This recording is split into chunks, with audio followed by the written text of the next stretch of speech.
वाहिगुरू जी का खालसा वाहिगुरू जी की फतेह। अस्सलाम वालेकुम आदाब अर्ज महा तुहाडी होस्ट नीलम कौर मैं TV84 ਦੇ ਸਾਰੇ ਦਰਸ਼ਕਾਂ ਤੇ ਸਰੋਤਿਆਂ ਨੂੰ ਜੀ ਆਇਆਂ ਕਹਿੰਦੀ ਹਾਂ ਪ੍ਰੋਗਰਾਮ ਸੱਚੋ ਸੱਚ ਵਿੱਚ ਜਿਹੜੇ ਇਸ ਪ੍ਰੋਗਰਾਮ ਨਾਲ ਦੇਸ਼ਾਂ ਵਿਦੇਸ਼ਾਂ ਤੋਂ ਜੁੜ ਚੁੱਕੇ ਨੇ। ਖਾਲਸਾ ਫੇਰ ਸੈਂਟਰ ਦੇ ਸੰਚਾਲਕ ਡਾਕਟਰ ਅਮਰਜੀਤ ਸਿੰਘ ਰੋਜ਼ਾਨਾ ਦੀ ਤਰ੍ਹਾਂ ਸਟੂਡੀਓ 'ਚ ਮੇਰੇ ਨਾਲ ਮੌਜੂਦ ਨੇ। ਆਓ ਉਹਨਾਂ ਨਾਲ ਗੱਲਬਾਤ ਕਰਕੇ ਅੱਜ ਦੇ ਅਹਿਮ ਇਸ਼ੂਜ਼ ਉੱਪਰ ਉਹਨਾਂ ਦਾ ਤਜ਼ੀਆ ਜਾਣਦੇ ਹਾਂ। जी डॉक्टर साहब वाहिगुरू जी का खालसा वाहिगुरू जी की फतेह। हाँ जी नीलम कौर जी तुहानू भी तो दुनिया भर च बैठे साडे बहुत ही प्यारे सोहने सियाणे TV84 दे व्यूअर्स नू भी वाहिगुरू जी का खालसा वाहिगुरू जी की फतेह ते साडे बहुत ही प्यारे मुसलमान भैणां भरावां नू अस्सलाम वालेकुम। जी डॉक्टर साहब जी आनू प्रोग्राम सच्चो सच विच बहुत शुक्रिया जी। डॉक्टर साहब अज 22 सितंबर 2022 800 नानकशाही संमत 554 का दिन है। ते डॉक्टर साहब प्रोग्राम शुरू करने तो पहला असीं अपने दर्शकों ते ਸਰੋਤਿਆਂ ਨੂੰ हमेशा तरह दस्सिए व्यूअर्स जे तुसीं हक सच इंसाफ ते पैरा दिन दा इक्को एक चैनल TV84 ਨੂੰ देखना चाहते हो तो तुसीं देख सकते Spectrum cable RCN cable welfare cable Canada Roku चादू बॉक्स शावा फेसबुक TV84 ਦੀ ਐਪ ਰਾਹੀਂ online streaming and IP box ਤੇ ਤੁਸੀਂ TV84 ਨੂੰ ਦੇਖ ਸਕਦੇ ਹੋ। ਵਿਊਅਰਸ ਜੇ ਤੁਸੀਂ TV84 ਨਾਲ ਜਾਂ ਪ੍ਰੋਗਰਾਮ ਸੱਚੋ ਸੱਚ ਨਾਲ ਫੇਸਬੁੱਕ ਰਾਹੀਂ ਜੁੜੇ ਤਾਂ ਇਸ ਨੂੰ ਵੱਧ ਲਾਈਕ ਕਰੋ ਤੇ ਸ਼ੇਅਰ ਕਰੋ ਅਤੇ ਨਾਲ ਹੀ YouTube ਤੇ ਸਬਸਕ੍ਰਾਈਬ ਵੀ ਕਰੋ। ਇਹ ਵੀ ਦੱਸ ਦੇ ਕਿ ਤੁਸੀਂ TV84 ਦੀ ਐਪ ਨੂੰ Android ਐਂਡ App Store ਤੇ ਡਾਊਨਲੋਡ ਕਰਕੇ ਜੋ TV84 ਦੀ ਲਾਈਵ ਸਟ੍ਰੀਮ ਹੈ ਇਸ ਨੂੰ ਤੁਸੀਂ 24 ਆਵਰਸ ਦੇਖ ਸਕਦੇ ਹੋ। व्यूअर्स प्रोग्राम की शुरुआत करन जा रहे हैं दी स्पॉन्सरशिप के हवाले नाल कि अज दे प्रोग्राम सच्चो सच नूं स्पॉन्सर किया गया है टोरंटो तो सरदार सिमरनजीत सिंह जी होरां वल्लों। सो जिन्हां ने TV84 दे जिहड़े स्पॉन्सर्स ने उन्हां दा धन्नवाद किया है और कहा है कि जिन्हां कौमी आवाज़ चक रहे मीडिया की मदद की है और अज लोड़ है कि असी अपने आपसी वखरेवें भुल के घट्टो घट्ट कौमी मुद्दों ते सहमति बना के एक मत होइए। ਜ਼ਰੂਰੀ है कि ਅਸੀਂ ਮੌਜੂਦਾ ਹਾਲਾਤਾਂ ਨੂੰ ਦੇਖਦਿਆਂ ਇਕੱਠੇ ਹੋ ਕੇ ਖਾਲਿਸਤਾਨ ਦੀ ਪ੍ਰਾਪਤੀ ਲਈ ਹਮਲਾ ਮਾਰੀਏ। ਖਾਲਿਸਤਾਨ ਬਿਨਾਂ ਸਾਡਾ ਗੁਜ਼ਾਰਾ ਨਹੀਂ ਹੈ। ਸਾਨੂੰ ਕੌਮੀ ਨਿਸ਼ਾਨੇ ਪ੍ਰਤੀ ਪ੍ਰੇਰਿਤ ਕਰਨ ਲਈ ਡਾਕਟਰ ਅਮਰਜੀਤ ਸਿੰਘ ਦਾ ਤਹਿ ਦਿਲ ਤੋਂ ਧੰਨਵਾਦ ਕਰਦੇ ਹਾਂ। ਸੋ ਅੱਜ ਦੀ ਸਪਾਂਸਰਸ਼ਿਪ ਲਈ ਅਸੀਂ ਸਰਦਾਰ ਸਿਮਰਨਜੀਤ ਸਿੰਘ ਜੀ ਦਾ ਧੰਨਵਾਦ ਕਰਦੇ ਹਾਂ ਔਰ ਤੁਹਾਨੂੰ ਵੀ ਅਪੀਲ ਤੇ ਬੇਨਤੀ ਕਰਦੇ ਹਾਂ ਕਿ ਤੁਸੀਂ ਵੀ ਪ੍ਰੋਗਰਾਮ ਸੱਚੋ ਸੱਚ ਨੂੰ ਵੱਧ ਤੋਂ ਵੱਧ ਸਪਾਂਸਰ ਕਰੋ। ਸਪਾਂਸਰਸ਼ਿਪ ਲਈ ਤੁਸੀਂ ਸਾਨੂੰ ਕਾਲ ਕਰ ਸਕਦੇ ਹੋ ਸਾਡੇ ਫੋਨ ਨੰਬਰ ਤੇ 5166619184 ਸੇਮ ਨੰਬਰ ਤੇ WhatsApp ਕਰ ਸਕਦੇ ਹੋ। ਤੁਸੀਂ ਸਾਨੂੰ ਈਮੇਲ ਵੀ ਕਰ ਸਕਦੇ ਹੋ info@tv84.tv ਤੇ। ਸੋ ਵੀਅਰਸ ਪਹਿਲੇ ਸੈਗਮੈਂਟ ਦੇ ਵਿੱਚ ਗੁਰਬਾਣੀ ਦੀ ਤੁਕ ਨਾਲ ਆਪਾਂ ਸੈਗਮੈਂਟ ਦੀ ਸ਼ੁਰੂਆਤ ਕਰਨ ਜਾ ਰਹੇ ਹਾਂ। ਜੋਤੀ ਜੋਤ ਰਲੀ ਸੰਪੂਰਨ ਥੀਆ ਰਾਮ। सो ਵੀਅਰਸ ਅੱਜ ਗੁਰੂ ਨਾਨਕ ਸਾਹਿਬ ਦਾ ਜਿਹੜਾ ਜੋਤੀ ਜੋਤ ਸਮਾਨ ਦਾ ਜਿਹੜਾ ਦਿਨ ਹੈ। ਸੋ ਗੁਰੂ ਨਾਨਕ ਸਾਹਿਬ ਜੀ 22 ਸਤੰਬਰ 1539 ਨੂੰ ਕਰਤਾਰਪੁਰ ਸਾਹਿਬ ਵਿਖੇ ਜੋਤੀ ਜੋਤ ਸਮਾਏ ਸਨ। ਸੋ ਇਸ ਬਾਰੇ ਗੱਲਬਾਤ ਹੋਵੇਗੀ ਔਰ ਨਾਲ ਹੀ ਆਪਾਂ ਇੱਕ ਬੜੀ ਹੀ ਦੁਖੀ ਜਿਹੜੀ ਹੈ ਬੜੀ ਹੀ ਦਰਦਨਾਕ ਜਿਹੜੀ ਹੈ ਖਬਰ ਤੁਹਾਡੇ ਨਾਲ ਸਾਂਝੀ ਕਰਨ ਜਾ ਰਹੇ ਹਾਂ ਕਿ ਨਾਨਕਸ਼ਾਹੀ ਕੈਲੰਡਰ ਪੰਥ ਦੀ ਝੋਲੀ ਪਾਉਣ ਵਾਲੇ ਸਰਦਾਰ ਪਾਲ ਸਿੰਘ ਪੁਰੇਵਾਲ ਜੀ ਸਾਨੂੰ ਜਿਹੜਾ ਸਦੀਵੀ ਵਿਛੋੜਾ ਦੇ ਗਏ ਨੇ। ਸੋ ਅਸੀਂ ਗੁਰੂ ਚਰਨਾਂ ਅੱਗੇ ਅਰਦਾਸ ਕਰਦੇ ਹਾਂ ਕਿ ਪਰਮਾਤਮਾ ਉਹਨਾਂ ਦੀ ਰੂਹ ਨੂੰ ਆਪਣੇ ਚਰਨਾਂ ਵਿੱਚ ਨਿਵਾਸ ਬਖਸ਼ਣ ਔਰ ਪਿੱਛੇ ਪਰਿਵਾਰ ਨੂੰ ਭਾਣਾ ਮੰਨਣ ਦਾ ਬਲ ਬਖਸ਼ਣ। ਸੋ ਇਸ ਬਾਰੇ ਆਪਾਂ ਵਿਚਾਰ ਚਰਚਾ ਕਰਨ ਜਾ ਰਹੇ ਹਾਂ। ਸੋ ਅਸੀਂ ਚਾਹਾਂਗੇ ਕਿ ਤੁਸੀਂ ਨਾਲ ਇਸੇ ਤਰ੍ਹਾਂ ਬਣੇ ਰਹਿਣਾ। ਦੇਖਣ ਸੁਣਨ ਲਈ ਤੁਹਾਡਾ ਸਭ ਦਾ ਬਹੁਤ ਸ਼ੁਕਰੀਆ। ਜੀ ਡਾਕਟਰ ਸਾਹਿਬ ਕੀ ਕਹਿਣਾ ਚਾਹੋਗੇ? देखो सब तो पहला तो असीं अज दे प्रोग्राम नूं स्पॉन्सर करन लई वीर सिमरनजीत सिंह टोरंटो उन्हां दा शुक्रिया अदा करदे। जी उन्होंने बड़े दयालू लफज कहे ने तारीफ दे विच। मैं समझदा भी तारीफ तो सतगुरु दी है। गुरसिखां के मन भावदी गुर सतगुर की वडियाई। ये सतगुरु दी रहमत है बख्शिश है जिस दे भी सिर ते सतगुरु हथ रखते ने उस तो सेवा लै लैंदे ने। असीं अपना फर्ज अदा कर रहे हैं किसी का कोई एहसान नहीं है। हाँ ये ज़रूर है कि बहुत बार साडी कौम का एक वड्डा हिस्सा जिहड़ा किसी ना किसी तरह की सेवा दे विच तां ज़रूर लगा हुआ है पर किहड़ी चीज़ की सब तो ज़्यादा ज़रूरत है कई बार साडा एम्फेसिस जां साडी उस प्रति जिहड़ी है वो रुचि नहीं हुंदी। बहुत सारे साडे रिसोर्स बहुत सारा वक्त उस पासे वाल लग रहा हुंदा है जिहड़े लेटर जिन्हां नूं ये कहंदे ने कि जिहड़ी चीज़ इंतज़ार कर सकती है। सो मीडिया इस वेले जदों असीं देख रहे हैं और अक्सर हुण लफज नैरेटिव साडे बहुत सारे सोशल मीडिया ते भी और डिजिटल मीडिया ते भी डिस्कस हुंदा है। सो नैरेटिव तां सिरजिया जांदा है और उन्होंने उस आवाज़ नूं पहुँचाउण दे लई हर किस्म का मीडिया इस वेले ਉਹੀ ਫਰੰਟ ਰੋਲ ਅਦਾ ਕਰਦਾ ਔਰ ਬਹੁਤ ਵੱਡੀ ਇਨਵੈਸਟਮੈਂਟ ਹਿੰਦੂ ਤਵੀਆਂ ਨੇ ਲੰਬਾ ਵਕਤ ਕੀਤੀ। ਇੱਕ ਜ਼ਮਾਨਾ ਸੀ ਕਿ ਉਹਨਾਂ ਕੋਲ ਸਿਰਫ ਉਹਨਾਂ ਦਾ ਇੱਕ ਹਿੰਦੀ ਨਿਊਜ਼ਪੇਪਰ ਪੰਚ ਜਨੇ ਸੀ। ਫਿਰ ਅਸੀਂ ਦੇਖਦੇ ਹਾਂ ਕਿ ਕਿਵੇਂ ਉਹਨਾਂ ਨੇ ਅੰਗਰੇਜ਼ੀ ਵਰਲਡ ਦੇ ਵਿੱਚ ਕਿਵੇਂ ਆਪਣੀ ਪਹੁੰਚ ਬਣਾਈ। ਅੱਜ ਆਪ ਇੰਡੀਆ ਵਰਗੇ ਜਿਹੜੇ ਉਹਨਾਂ ਦੇ ਉਹ ਬਿਲਕੁਲ ਸੋਲਿਡ ਉਹਨਾਂ ਦੀ ਆਈਡੀਓਲੋਜੀ ਵਾਲੇ ਨੇ, ਪਰ ਆਲਮੋਸਟ ਗਵਰਨਮੈਂਟ ਲੈਣ ਤੋਂ ਬਾਅਦ ਉਹਨਾਂ ਨੇ 800 ਦੇ ਕਰੀਬ ਟੀਵੀ ਚੈਨਲ ਆਲਮੋਸਟ ਇੱਕ ਦੋ ਨੂੰ ਛੱਡ ਕੇ ਜਿਹੜੇ ਨੇ ਉਹ ਬਿਲਕੁਲ ਆਪਣੇ ਕਾਬੂ ਥੱਲੇ ਲਿਆਂਦੇ। ਕਿਵੇਂ ਹਜ਼ਾਰਾਂ ਦੀ ਗਿਣਤੀ 'ਚ IT ਸੈਕਟਰ ਦੇ ਲੋਕਾਂ ਨੂੰ ਹਾਇਰ ਕੀਤਾ ਜਿਹੜੇ ਕਿ ਹਰ ਸੋਸ਼ਲ ਪਲੇਟਫਾਰਮ ਦੇ ਉੱਤੇ, ਇਕੱਲਾ ਫੇਸਬੁੱਕ, ਇੰਸਟਾਗ੍ਰਾਮ, ਟਵਿੱਟਰ ਤੱਕ ਹੀ ਮਹਦੂਦ ਨਹੀਂ ਹੈ, ਹਰ ਪਾਸੇ ਜੋ ਵੀ ਕੀਤਾ ਜਾ ਸਕਦਾ ਹੈ ਉਹ ਮਿਸ ਇਨਫੋਰਮੇਸ਼ਨ ਫੈਲਾਉਂਦੇ ਨੇ, ਉਹ ਇੱਕ ਇਸ਼ੂ ਨੂੰ ਚੁੱਕਦੇ ਨੇ। ਔਰ ਅਸੀਂ ਜਿਵੇਂ ਜ਼ਿਕਰ ਕੀਤਾ ਸੀ ਕਿ ਜੇ ਅਮਰੀਕਾ ਔਰ ਦੁਨੀਆ ਭਰ ਦੇ ਐਕੈਡੈਮਿਕਸ ਨੇ ਜਿਨ੍ਹਾਂ ਦੇ ਵਿੱਚ 60 ਯੂਨੀਵਰਸਿਟੀਜ਼ ਇਨਵੋਲਵ ਸੀ, ਹਿੰਦੂਤਵਾ ਦੇ ਖਤਰੇ ਨੂੰ ਜਿਹੜਾ ਉਹ ਹਾਈਲਾਈਟ ਕੀਤਾ ਆਪਣੀ 2 ਰੋਜ਼ਾ ਜਾਂ 3 ਰੋਜ਼ਾ ਕਾਨਫਰੰਸ ਦੇ ਵਿੱਚ, ਤੇ ਕਿਵੇਂ ਫਿਰ ਮਿਲੀਅਨਸ ਆਫ ਈਮੇਲਸ ਜਿਹੜੀਆਂ ਨੇ ਜਿਹੜੇ ਪ੍ਰੋਫੈਸਰਸ ਪਾਰਟਿਸਪੈਂਟ ਸੀ ਜਾਂ ਆਰਗੇਨਾਈਜ਼ਰ ਸੀ ਉਹਨਾਂ ਦੇ ਅਕਾਊਂਟਸ ਦੇ ਉੱਤੇ ਜਿਹਦੇ 'ਚ ਡੈਥ ਥ੍ਰੈਟਸ ਵੀ ਸੀ, ਰੇਪ ਥ੍ਰੈਟਸ ਵੀ ਸੀ ਔਰ ਦੂਸਰਾ ਵੀ ਉਹਨਾਂ ਨੂੰ ਹਰਾਸ ਕੀਤਾ ਗਿਆ। ਹੁਣ ਇਸ ਲੈਵਲ ਤੇ ਜੇ ਅਸੀਂ ਆਪਣਿਆਂ ਨੂੰ ਕਹੀਏ ਕਿ ਜੀ ਕਿਸੇ ਨਿਊਜ਼ਪੇਪਰ ਨੇ ਹੁਣ ਖਾਲਿਸਤਾਨ ਰੈਫਰੈਂਡਮ ਹੋ ਕੇ ਹਟਿਆ, ਮੇਨ ਸਟ੍ਰੀਮ ਕੈਨੇਡੀਅਨ ਮੀਡੀਆ ਨੇ ਜਾਂ ਈਵਨ ਇੰਟਰਨੈਸ਼ਨਲ ਮੀਡੀਆ ਨੇ ਵੀ ਆਲਮੋਸਟ ਇਗਨੋਰ ਕੀਤਾ ਕਿਉਂਕਿ ਜ਼ਾਹਰ ਹੈ ਇੰਡੀਅਨ ਪ੍ਰੈਸ਼ਰ, ਉਹਨਾਂ ਦੀ ਇਨਫਿਲਟ੍ਰੇਸ਼ਨ ਹੈ। ਪਰ ਕਿੰਨਿਆਂ ਕੁ ਨੇ ਸਾਡਿਆਂ ਨੇ ਪ੍ਰੋਟੈਸਟ ਕੀਤਾ ਜਾਂ ਕਿੰਨਿਆਂ ਕੁ ਨੇ ਉਹਨਾਂ ਨੂੰ ਲਿਖਿਆ ਕਿ ਭਾਈ ਤੁਸੀਂ ਇੰਨੀ ਵੱਡੀ ਇਵੈਂਟ ਜਿਹੜੀ ਆ ਉਹਨੂੰ ਕਿਵੇਂ ਇਗਨੋਰ ਕਰ ਸਕਦੇ ਹੋ। ਇਸੇ ਤਰ੍ਹਾਂ ਜਦੋਂ ਕੁਝ ਵੀ ਹੁੰਦਾ ਹੈ ਸਾਡੇ ਵੈਰੀ ਫਿਊ, ਔਰ ਇਹੀ ਗੱਲ ਵੀਰ ਸਵਰਨਜੀਤ ਸਿੰਘ ਜਿਹੜੇ ਕਨੈਟੀਕਟ ਦੇ ਵਿੱਚ ਕੌਂਸਲਮੈਨ ਨੇ, ਐਕਟਿਵ ਨੇ, ਉਹਨਾਂ ਦਾ ਹਮੇਸ਼ਾ ਇਹ ਹੁੰਦਾ ਹੈ ਕਿ ਭਾਈ ਜਿਸ ਤੇਜ਼ੀ ਨਾਲ ਇੱਕ ਐਕਸ਼ਨ ਤੁਹਾਡੀ ਫੇਵਰ 'ਚ ਹੋਣ ਵੱਲ ਹੁੰਦਾ ਹੈ ਤੇ ਇੰਨੀ ਤੇਜ਼ੀ ਨਾਲ ਉਹਨਾਂ ਵੱਲੋਂ ਰਿਸਪੌਂਸ ਆਉਂਦਾ ਹੈ ਕਿ ਜਿਹੜਾ ਜਿੰਨਾ ਮਰਜ਼ੀ ਪੋਲੀਟੀਸ਼ੀਅਨ, ਹਰ ਥਾਂ ਪੋਲੀਟੀਸ਼ੀਅਨ ਨੇ, ਉਹਨਾਂ ਨੂੰ ਡੋਨੇਸ਼ਨਸ ਵੀ ਚਾਹੀਦੀਆਂ, ਵੋਟਾਂ ਵੀ ਚਾਹੀਦੀਆਂ, ਉਹ ਫਿਰ ਪਿੱਛੇ ਹਟ ਜਾਂਦੇ ਨੇ। ਸੋ ਉਹਨਾਂ ਦੇ ਕੋਲ ਤਾਂ ਇਹ ਠੀਕ ਹੈ ਵੀ ਹਕੂਮਤਾਂ ਦੇ ਕੋਲ ਰਿਸੋਰਸ ਹੁੰਦੇ ਨੇ, ਪਰ ਜਿੰਨੇ ਸਾਡੇ ਕੋਲ ਨੇ ਅਸੀਂ ਉਹਨੂੰ ਠੀਕ ਟਾਈਮ ਤੇ ਠੀਕ ਡਾਇਰੈਕਸ਼ਨ 'ਚ ਨਹੀਂ ਵਰਤਦੇ ਜਾਂ ਇਹ ਸਾਡੀ ਪ੍ਰਾਇੋਰਟੀ 'ਚ ਹੀ ਸ਼ਾਮਲ ਨਹੀਂ ਹੁੰਦਾ। ਸਾਡੇ ਲਈ ਬਹੁਤ ਵਾਰ ਗੁਰਦੁਆਰੇ ਦੀ stage he final deciding and ਹੁੰਦਾ ਹੈ ਕਿਸੇ ਵੀ ਇਸ਼ੂ ਦਾ। ਠੀਕ ਹੈ, ਗੁਰਦੁਆਰਾ ਇੱਕ ਵੱਡਾ ਪਲੇਟਫਾਰਮ ਹੈ, ਆਪਣੀ ਸੰਗਤ ਨੂੰ ਇਨਫੋਰਮ ਰੱਖਣਾ ਬੜਾ ਜ਼ਰੂਰੀ ਹੈ, ਲੇਕਿਨ ਜੇ ਅਸੀਂ ਵੱਡਾ ਹਿੱਸਾ ਜਿਹੜਾ ਗੁਰਦੁਆਰਾ ਸਾਹਿਬ 'ਚ ਇੱਕ ਵੇਲੇ ਕਿੰਨੇ ਕੁ ਲੋਕ ਜਿਹੜੇ ਜਾਂਦੇ ਵੀ ਨੇ ਮੱਥਾ ਟੇਕ ਕੇ ਅੰਦਰ ਬਹਿਣ ਦਾ 15 ਤੋਂ 20 ਮਿੰਟ ਦਾ ਟਾਈਮ ਨਹੀਂ ਹੈ ਕਿਸੇ ਦਾ ਵੀ, ਇਸ ਤੋਂ ਜ਼ਿਆਦਾ ਬਹੁਤ ਥੋੜੇ ਨੇ ਜਿਹੜੇ ਦੀਵਾਨ ਦੇ ਵਿੱਚ ਹਾਜ਼ਰੀ ਭਰਦੇ ਨੇ।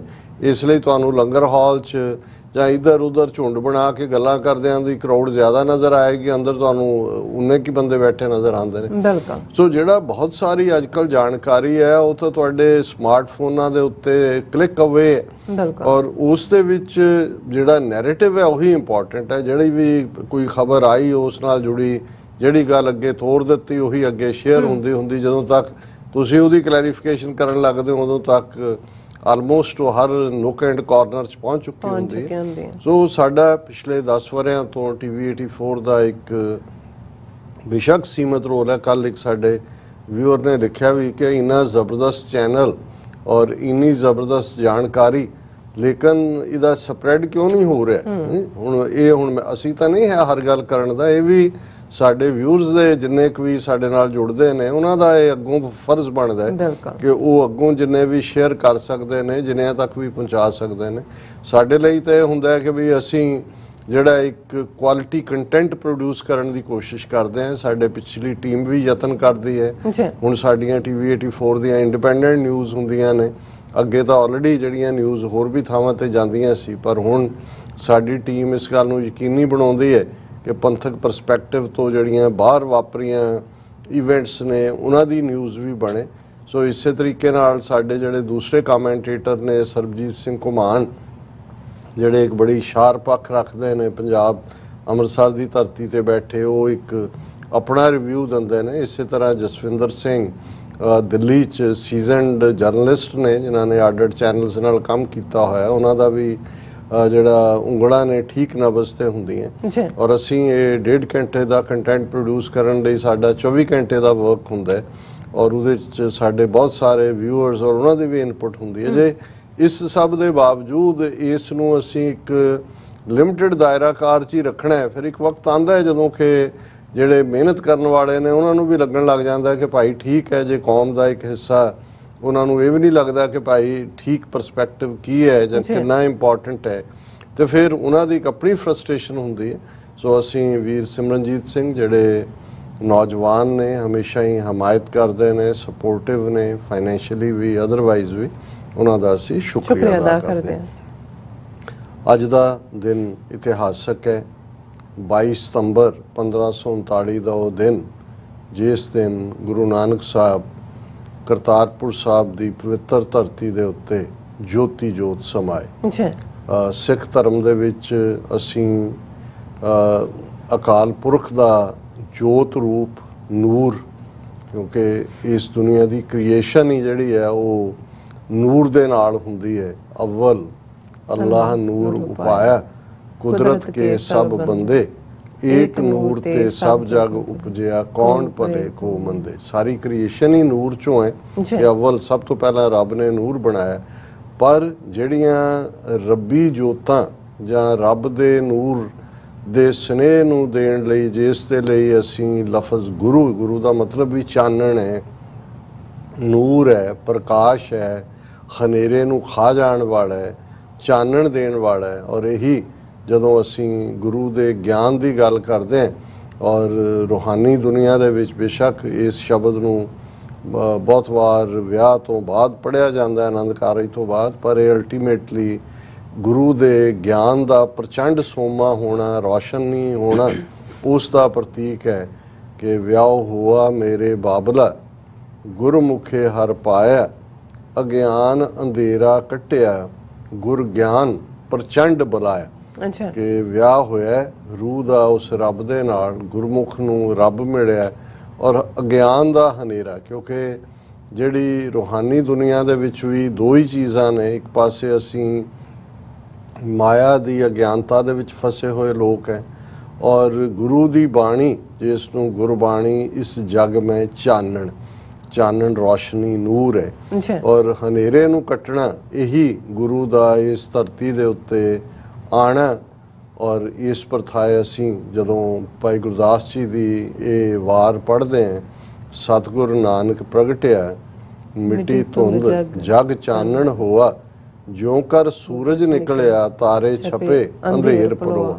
ਜਿਵੇਂ ਸੂਰਜ ਦੇ ਨਿਕਲਣ ਨਾਲ ਤਾਰੇ ਛੁਪ ਜਾਂਦੇ ਨੇ, ਹਨੇਰਾ ਭੱਜ ਜਾਂਦਾ ਹੈ, ਇਵੇਂ ਗੁਰੂ ਨਾਨਕ ਉਹ ਚਾਨਣ ਨੇ ਜਿਨ੍ਹਾਂ ਦੇ ਆਉਣ ਨਾਲ ਧੁੰਦ, ਮਿਸਟ, ਹਨੇਰਾ ਸਭ ਦੂਰ ਹੋਇਆ।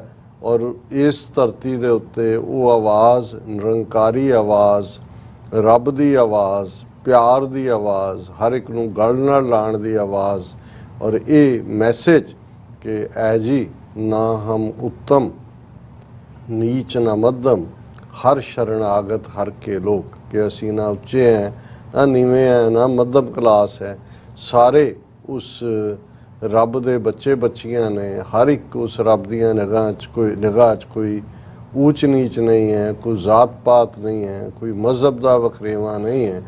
ਗੁਰਾਂ ਇੱਕ ਦੇਹ ਬੁਝਾਈ, ਸਭਨਾ ਜੀਆਂ ਕਾ ਇੱਕ ਦਾਤਾ, ਸੋ ਮੈਂ ਵਿਸਰ ਨਾ ਜਾਏ। ਕਿ ਹੇ ਸਤਿਗੁਰੂ, ਇੱਕੋ ਹੀ ਗੱਲ ਜਿਹੜੀ ਸਾਡੀ ਸਮਝ 'ਚ ਆਏ ਕਿ ਸਾਰਿਆਂ ਜੀਵਾਂ ਦਾ, ਸਾਰੀ ਕਾਇਨਾਤ ਦਾ ਇੱਕੋ ਹੀ ਪਿਤਾ ਹੈ, ਇੱਕੋ ਹੀ ਫਾਦਰ ਹੈ, ਅਕਾਲ ਪੁਰਖ, ਔਰ ਉਹ ਕਦੇ ਨਾ ਭੁੱਲੇ। ਸੋ ਗੁਰੂ ਨਾਨਕ ਸਾਹਿਬ 1469 ਈਸਵੀ ਦੇ ਵਿੱਚ ਪ੍ਰਕਾਸ਼ਮਾਨ ਹੁੰਦੇ ਨੇ, ਔਰ ਉਹਨਾਂ ਦਾ ਇਸ ਦੁਨੀਆ ਦੇ ਉੱਤੇ ਹਯਾਤੀ ਦਾ ਸਫ਼ਰ ਲਗਭਗ 70 ਸਾਲ ਦਾ ਬਣਦਾ ਹੈ।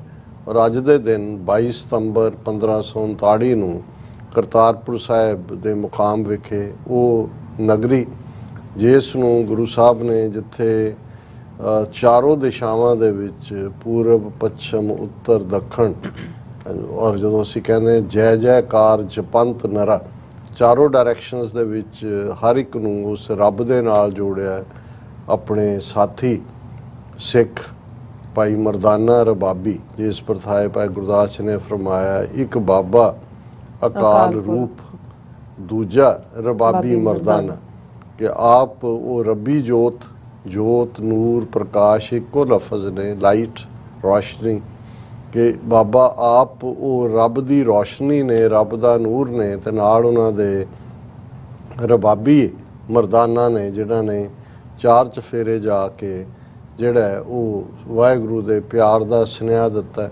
और इस जिहड़ी लगभग जिहड़ियां उन्हां दियां चार उदासियां गुरु नानक साहब दियां ने, 30 वरे तो ज़्यादा दा सफ़र, लगभग 29 साल की उम्र च पहली उदासी लई गुरु साहब निकलते हैं। और बेशक चौथी उदासी तो पहला उन्होंने जिहड़ा करतारपुर साहब वसा दिता सी। लगभग 18 साल असी करतारपुर साहब नाल उन्हां दे जोड़दे, पर इत्थों भी वो उदासी दे उत्ते जिहदे च वो पाकपतन गए, मुल्तान गए, और वो बरीफ उदासियां सी, लेकिन एक वड्डा वक्त 30 साल तो ज़्यादा जिहड़ा 50,000 मील तो ज़्यादा का सफ़र बनता है, जिहदे च गुरु नानक साहब उस वेले दे वड्डे धर्मां दे हैडकुआटर्स दे उत्ते गए, उन्हां दे मुखियां दे नाल, उत्थों दे आम लोकां दे नाल जिहड़ी गुफ्तगू कीती। और यही गुरु नानक साहब ने मैसेज भी दिता है कि भाई जब लग दुनिया रही है नानक, किछ सुनिए किछ कहिए, डायलॉग। और इस दे नाल जे असी गुरु नानक साहब दियां सिक्ख्यावां गुरमत दे रस्ते की गल करिए, जिहड़ी अक्सर असी किसी न किसी बहाने करते, तो ये उस प्यार का सुनेहा सी, वो वंडिया होया समाज, जिस नूं भाई गुरदास जी ने फरमाया सी कि एक पासे ब्राह्मण मत है जिसका इंटरप्रेटर ब्राह्मण, उस बारे गुरु नानक साहब ने फरमाया कि भाई मत्था टिक्का, तेड़ धोती कखाई, हथ छुरी, जगत कसाई। ये जगत का कसाई, बुचर ऑफ द वर्ल्ड, ये वो ब्राह्मण जिहड़ा जात पात जिसने बनाई, ब्राह्मण क्षत्री वैश्य शूद्र क्रिएट करके शूद्रां नूं, औरतां नूं एक बिलो एनीमल्स जिहड़ा दर्जे दे उत्ते लिया के खड़ा कर दिता है। गुरु नानक साहब की आवाज़ उन्हां नीवियां, उन्हां शूद्र बनाए गया लई भी उठी, जदों गुरु साहब ने फरमाया कि मैं इन्हां दे नाल खड़ा, नीचा अंदर नीच जात, नीची हूँ अत नीच, नानक तिन कै संग साथ, वड्डियां स्यों क्या रीस, जिथे नीच संभालियन तिथे नदर तेरी बख्शिश। और सो क्यों मंदा आखिए जित जम्मे राजान दे नाल उन्हां ने औरतां दे हक्कां दी बराबरी की गल की। और वो समाज कल्पिया, और एक दूसरे पासे वही काजी, वही मुल्ला जिहड़े इस्लाम दे इंटरप्रेटर सन, पर इस्लाम दियां मूल कदरां कीमतां नूं एक पासे छड्ड के लालच दे विच फसे हुए लोकां दे उत्ते जिहड़ा है वो अपनी धौंस जमाउंदे सी। काजी होए रिश्वती वड्डी लैके हक गवाई। हुण काजी जिहड़ा है वो ज्यूरिस्प्रूडेंस नूं इंटरप्रेट करदा, उहदे सामने मुकदमा जांदा है, पर वो करप्ट हो चुका है। गुरु साहब कहंदे ने वड्डी लैके, वो ब्राइब लैके, रिश्वत लैके जिहदा हक है उन्होंने नहीं दिंदा, वो दूसरे वाल जांदा। और इसे नूं ही भाई गुरदास जी ने जदों ये याद दहानी करवाई सी कि सच किनारे रह गया, खै मरदे बामण मौलाने, सिरों ना मिट्टे आवण जाने। कि बामणा ने और मौलाणिया ने जिहड़ा है उस किस्म के मजहबी झगड़े तो खड़े किए हुए सी।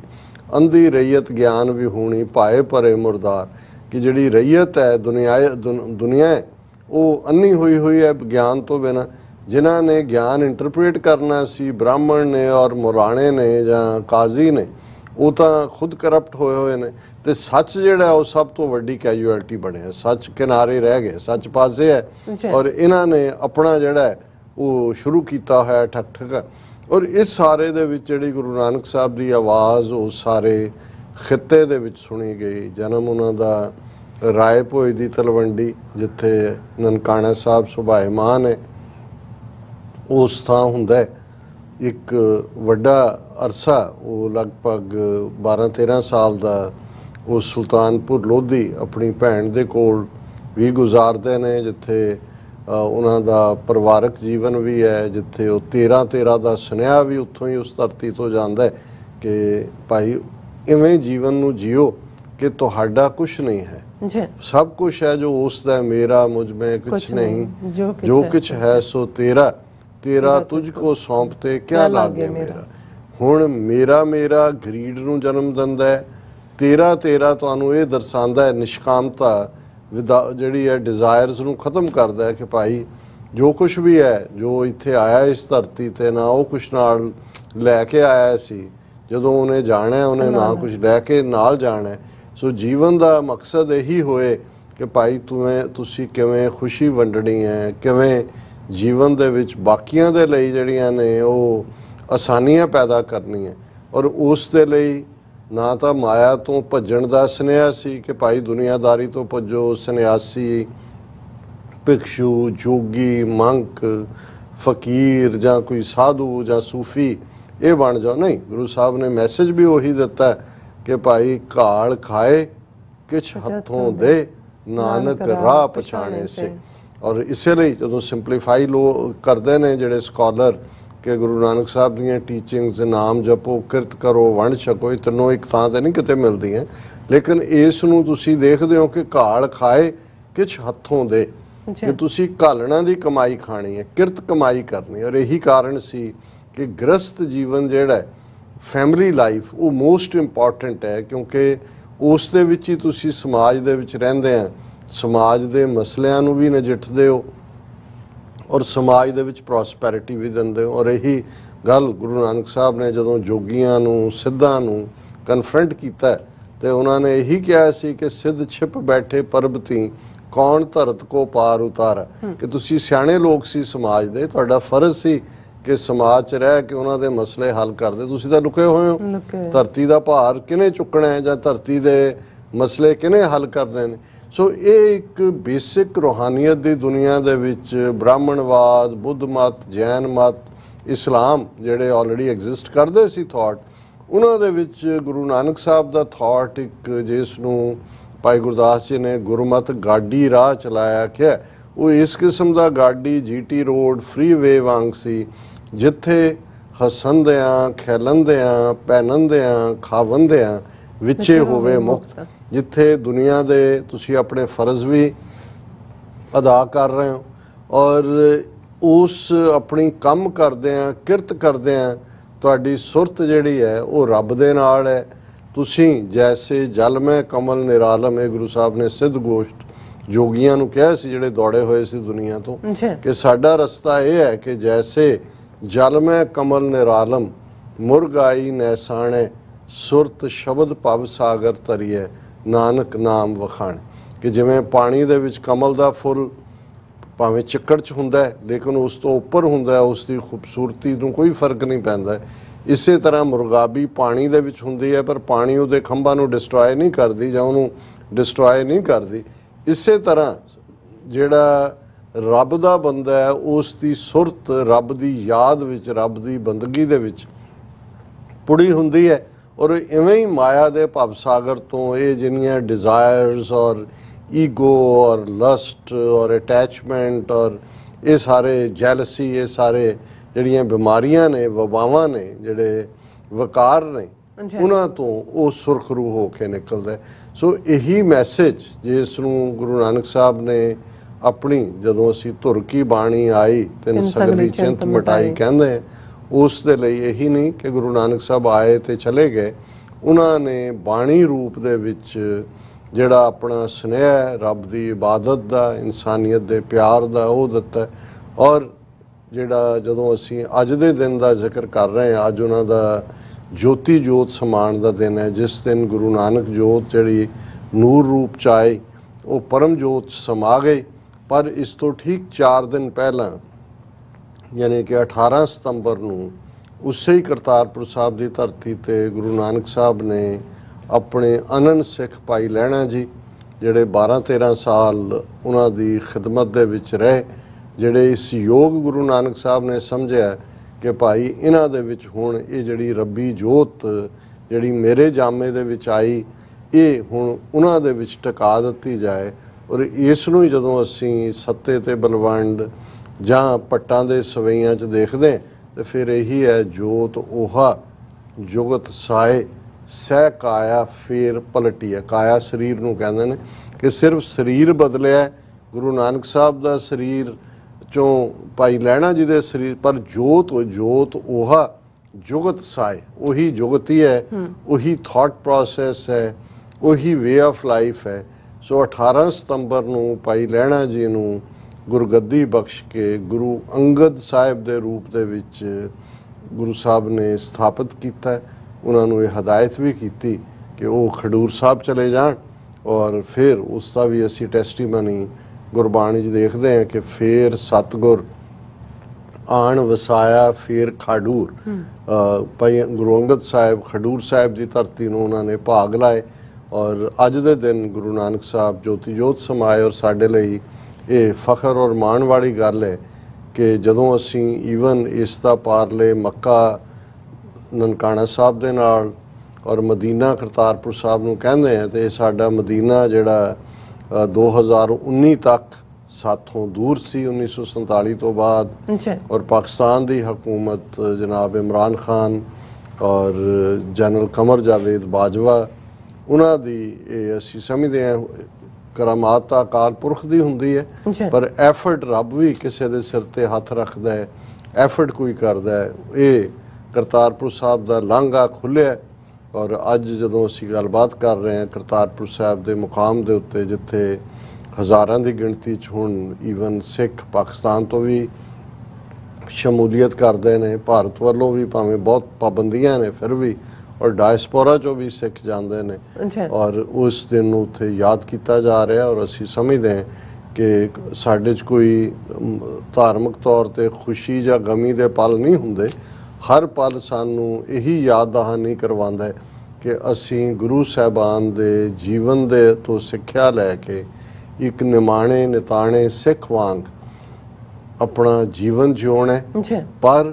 ਉਸ 'ਚ ਸਾਡੇ ਇਹ ਹਮੇਸ਼ਾ ਅਰਦਾਸ ਹੁੰਦੀ ਹੈ ਕਿ ਹੇ ਵਾਹਿਗੁਰੂ ਰਹਿਮਤ ਕਰਕੇ ਸਿੱਖੀ ਕੇਸਾਂ ਸਵਾਸਾਂ ਨਾਲ ਨਿਭੇ, ਔਰ ਸਿੱਖੀ ਦਾ ਰਸਤਾ ਗੁਰਮਤਿ ਦਾ ਰਸਤਾ ਹੈ। ਇੱਕ ਅਕਾਲ ਪੁਰਖ ਰੱਬ ਦੇ ਵਿੱਚ ਯਕੀਨ, 10 ਗੁਰੂ ਸਾਹਿਬਾਨ ਦੀਆਂ ਸਿੱਖਿਆਵਾਂ, ਗੁਰੂ ਗ੍ਰੰਥ ਸਾਹਿਬ ਜੀ ਦੀ ਬਾਣੀ, 10ਵੇਂ ਪਾਤਸ਼ਾਹ ਦੇ ਅੰਮ੍ਰਿਤ ਦੀ ਦਾਤ, ਇਹ ਹੀ ਇੱਕ ਸਿੱਖ ਹੋਣਾ ਹੈ। ਸੋ ਅਸੀਂ ਜਿੱਥੇ ਇਸ ਦਿਨ ਨੂੰ ਯਾਦ ਕਰ ਰਹੇ ਹਾਂ, ਉੱਥੇ ਜਿਵੇਂ ਤੁਸੀਂ ਮੈਂਸ਼ਨ ਕੀਤਾ ਕਿ ਸਾਡੇ ਲਈ ਅੱਜ ਹੀ ਇੱਕ ਖਬਰ, ਹਾਲਾਂਕਿ 3-4 ਦਿਨ ਪਹਿਲਾਂ ਵੀ ਕਿਸੇ ਨੇ ਨਿਊਜ਼ ਬ੍ਰੇਕ ਕੀਤੀ ਸੀ, ਪਰ ਬਾਅਦ 'ਚ ਆਇਆ ਕਿ ਭਾਈ ਇਹ ਗੱਲ ਠੀਕ ਨਹੀਂ ਹੈ। ਸਰਪਾਲ ਸਿੰਘ ਪੁਰੇਵਾਲ, ਜਿਨ੍ਹਾਂ ਨੇ ਬੜੀ ਯੂਨੀਕ ਮਿਹਨਤ ਦੇ ਨਾਲ ਇੱਕ ਵੱਡੇ ਦਾਰਸ਼ਨਿਕ ਫਿਲਾਸਫਰ, ਇੱਕ ਵੱਡੇ ਡੈਡੀਕੇਟਿਡ ਗੁਰਸਿੱਖ, ਜਿਨ੍ਹਾਂ ਨੇ ਜਦੋਂ ਅਸੀਂ ਸਿੱਖ ਕੌਮ ਦੀ ਵੱਖਰੀ ਪਛਾਣ ਦੀ ਗੱਲ ਕਰਦੇ ਹਾਂ ਤਾਂ ਉਸ ਵੱਖਰੀ ਪਛਾਣ ਦੇ ਵਿੱਚ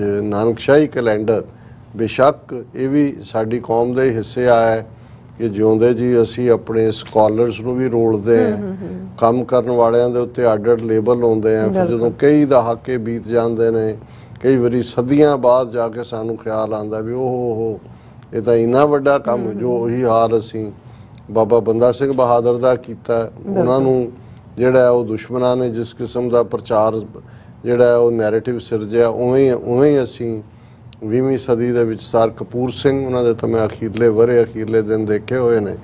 ਮੈਂ ਦੱਸ ਸਕਦਾ ਹਾਂ ਕਿ ਅੱਜ ਭਾਵੇਂ ਹਰ ਕੋਈ ਉਹਨਾਂ ਨੂੰ ਕੋਟ ਕਰਕੇ ਆਨੰਦਪੁਰ ਦਾ ਮਤਾ ਸ਼ੁਰੂ ਕਰਦਾ ਹੈ, ਖਾਲਿਸਤਾਨ ਦੀ ਸਟਰਗਲ ਕਰਦਾ ਹੈ, ਪਰ ਕਿਸੇ ਨੂੰ ਭੁੱਲਿਆ ਹੋਇਆ ਸੀ ਵੱਡੇ ਹਿੱਸੇ ਨੂੰ ਕਿ ਕਿੰਨਾ ਵੱਡਾ ਇਨਸਾਨ ਜਿਸ ਨੂੰ ਅਸੀਂ ਸੰਭਾਲਿਆ ਨਹੀਂ। ਔਰ ਇਹ ਕੋਈ ਇੱਕ ਦੀ ਕਹਾਣੀ ਨਹੀਂ ਹੈ, ਬਹੁਤਿਆਂ ਦੇ ਨਾਲ ਵਾਪਰ ਰਿਹਾ। ਔਰ ਇਵੇਂ ਹੀ ਮੈਂ ਸਮਝਦਾ ਬੇਸ਼ੱਕ ਪਾਲ ਸਿੰਘ ਪੁਰੇਵਾਲ, ਉਹਨਾਂ ਨੇ ਕਦੇ ਸ਼ਿਕਾਇਤ ਨਹੀਂ ਕੀਤੀ, ਕਦੇ ਸ਼ਿਕਵਾ ਨਹੀਂ ਕੀਤਾ, ਪਰ ਅੱਧੀ ਸਦੀ ਲਾ ਕੇ ਉਹਨਾਂ ਨੇ ਰਿਸਰਚ ਕਰਕੇ ਜਿਹੜਾ ਪਹਿਲਾਂ ਜਿਹੜੀਆਂ ਡੇਟਸ, ਕਿਉਂਕਿ ਇਸ ਗੱਲ ਦਾ ਧਿਆਨ ਰਹੇ ਕਿ ਸਿੱਖ ਇਤਿਹਾਸ ਜਾਂ ਉਸ ਪੀਰੀਅਡ ਦਾ ਇਤਿਹਾਸ ਵੀ ਜਾਂ ਜਿਹੜਾ ਬਿਕਰਮੀ ਸੰਮਤ ਦੇ ਵਿੱਚ ਉਹ ਤਰੀਕਾਂ ਸਨ ਤੇ ਜਾਂ ਹਿਜਰੀ ਸੰਮਤ ਦੇ ਵਿੱਚ ਸੀ।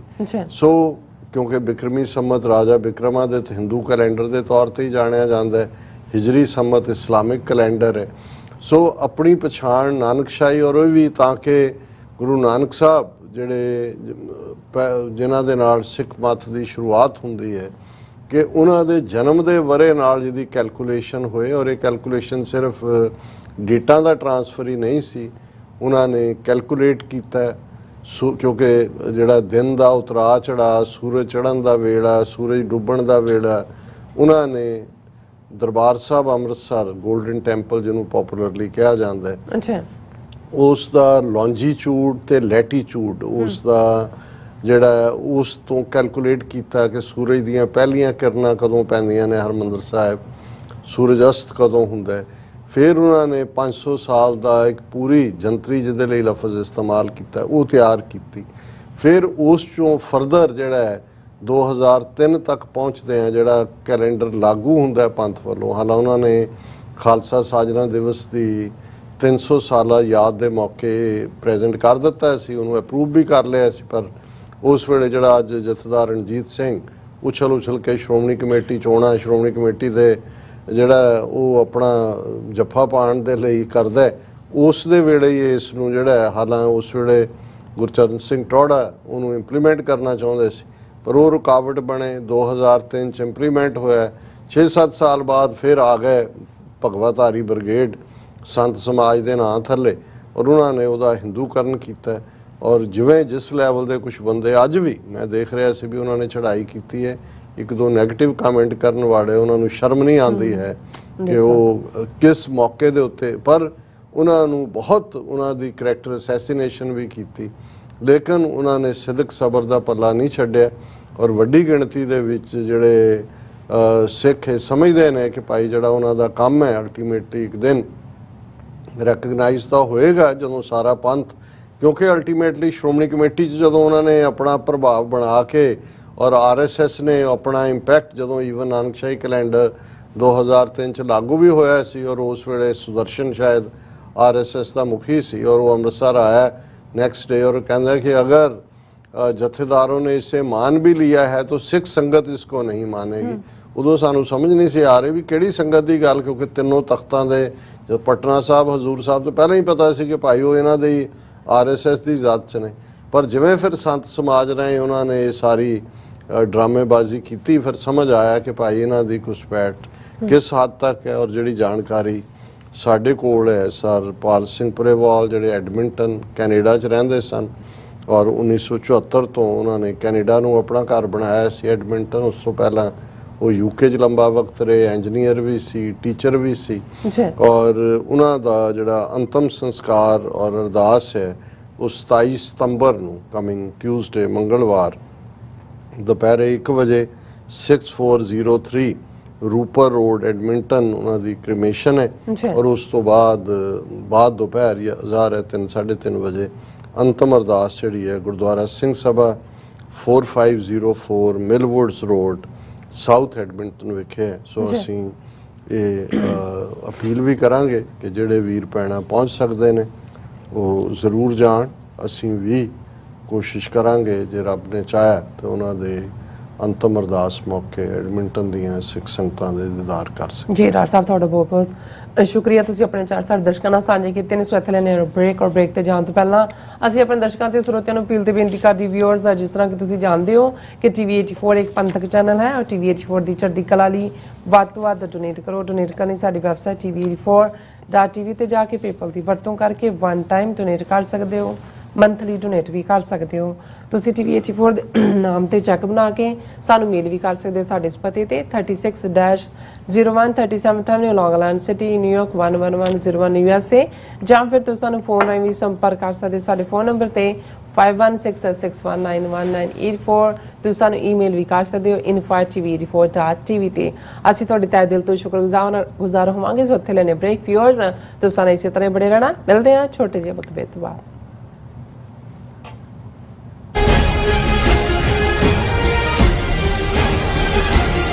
ਸਿੱਖਾਂ ਅਤੇ ਹੋਰ ਘੱਟ ਗਿਣਤੀਆਂ ਤੇ ਜ਼ੁਲਮ ਕਰਨ ਤੋਂ ਬਾਅਦ ਭਾਰਤੀ ਪ੍ਰਧਾਨ ਮੰਤਰੀ ਨਰਿੰਦਰ ਮੋਦੀ ਹੁਣ ਅੰਤਰਰਾਸ਼ਟਰੀ ਭਾਈਚਾਰੇ ਸਾਹਮਣੇ ਅਖੌਤੀ ਜਮਹੂਰੀਅਤ ਦਾ ਮੁਜ਼ਾਹਰਾ ਕਰਨ ਆ ਰਿਹਾ ਹੈ।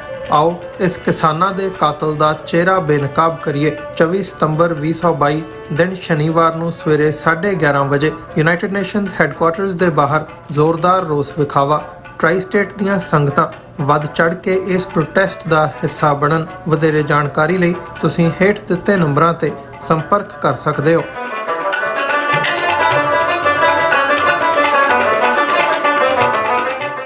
ਕੀ ਤੁਸੀਂ ਰੋਜ਼ਾਨਾ ਕੰਮ ਤੇ ਆਪਣਾ ਵਧੇਰੇ ਸਮਾਂ ਬਿਤਾਉਣ ਤੋਂ ਪਰੇਸ਼ਾਨ ਹੋ? ਆਪਣੀ ਪੂੰਜੀ ਨੂੰ ਕੰਮ ਤੇ ਲਗਾਓ, ਸਾਡੇ ਨਾਲ ਇਨਵੈਸਟ ਕਰੋ। ਅਸੀਂ ਤੁਹਾਡੀ ਪੂੰਜੀ ਤੋਂ ਤੁਹਾਡੇ ਲਈ ਵਧੇਰੇ ਪੈਸੇ ਬਣਾ ਸਕਦੇ ਹਾਂ। ਅਸੀਂ ਪ੍ਰਾਈਵੇਟ ਇਕੁਇਟੀ ਇਨਵੈਸਟਮੈਂਟ ਫਰਮ ਹਾਂ ਤੇ ਕਮਰਸ਼ੀਅਲ ਰੀਅਲ ਏਸਟੇਟ ਵਿੱਚ ਮਾਹਿਰ ਹਾਂ। Property management, leasing, asset management, commercial real estate investment ਵਿੱਚ ਸਾਰੀਆਂ ਸੇਵਾਵਾਂ ਲਈ ਅਮਰੀਕਾ ਭਰ ਵਿੱਚੋਂ ਤੁਸੀਂ ਸਾਡੇ ਤੱਕ ਪਹੁੰਚ ਕਰ ਸਕਦੇ ਹੋ। ਆਜ਼ਾਦ ਕਮਰਸ਼ੀਅਲ ਰੀਅਲਟੀ ਸਰਵਿਸਿਜ਼ ਦੇ Azad family trust, 701 North Port Oak Road, suite number 204, Houston, Texas. ਤੁਸੀਂ ਸਾਨੂੰ ਸਾਡੇ ਫੋਨ ਨੰਬਰ 7136861277 ਤੇ ਵੀ ਸੰਪਰਕ ਕਰ ਸਕਦੇ ਹੋ। Azad commercial realty services.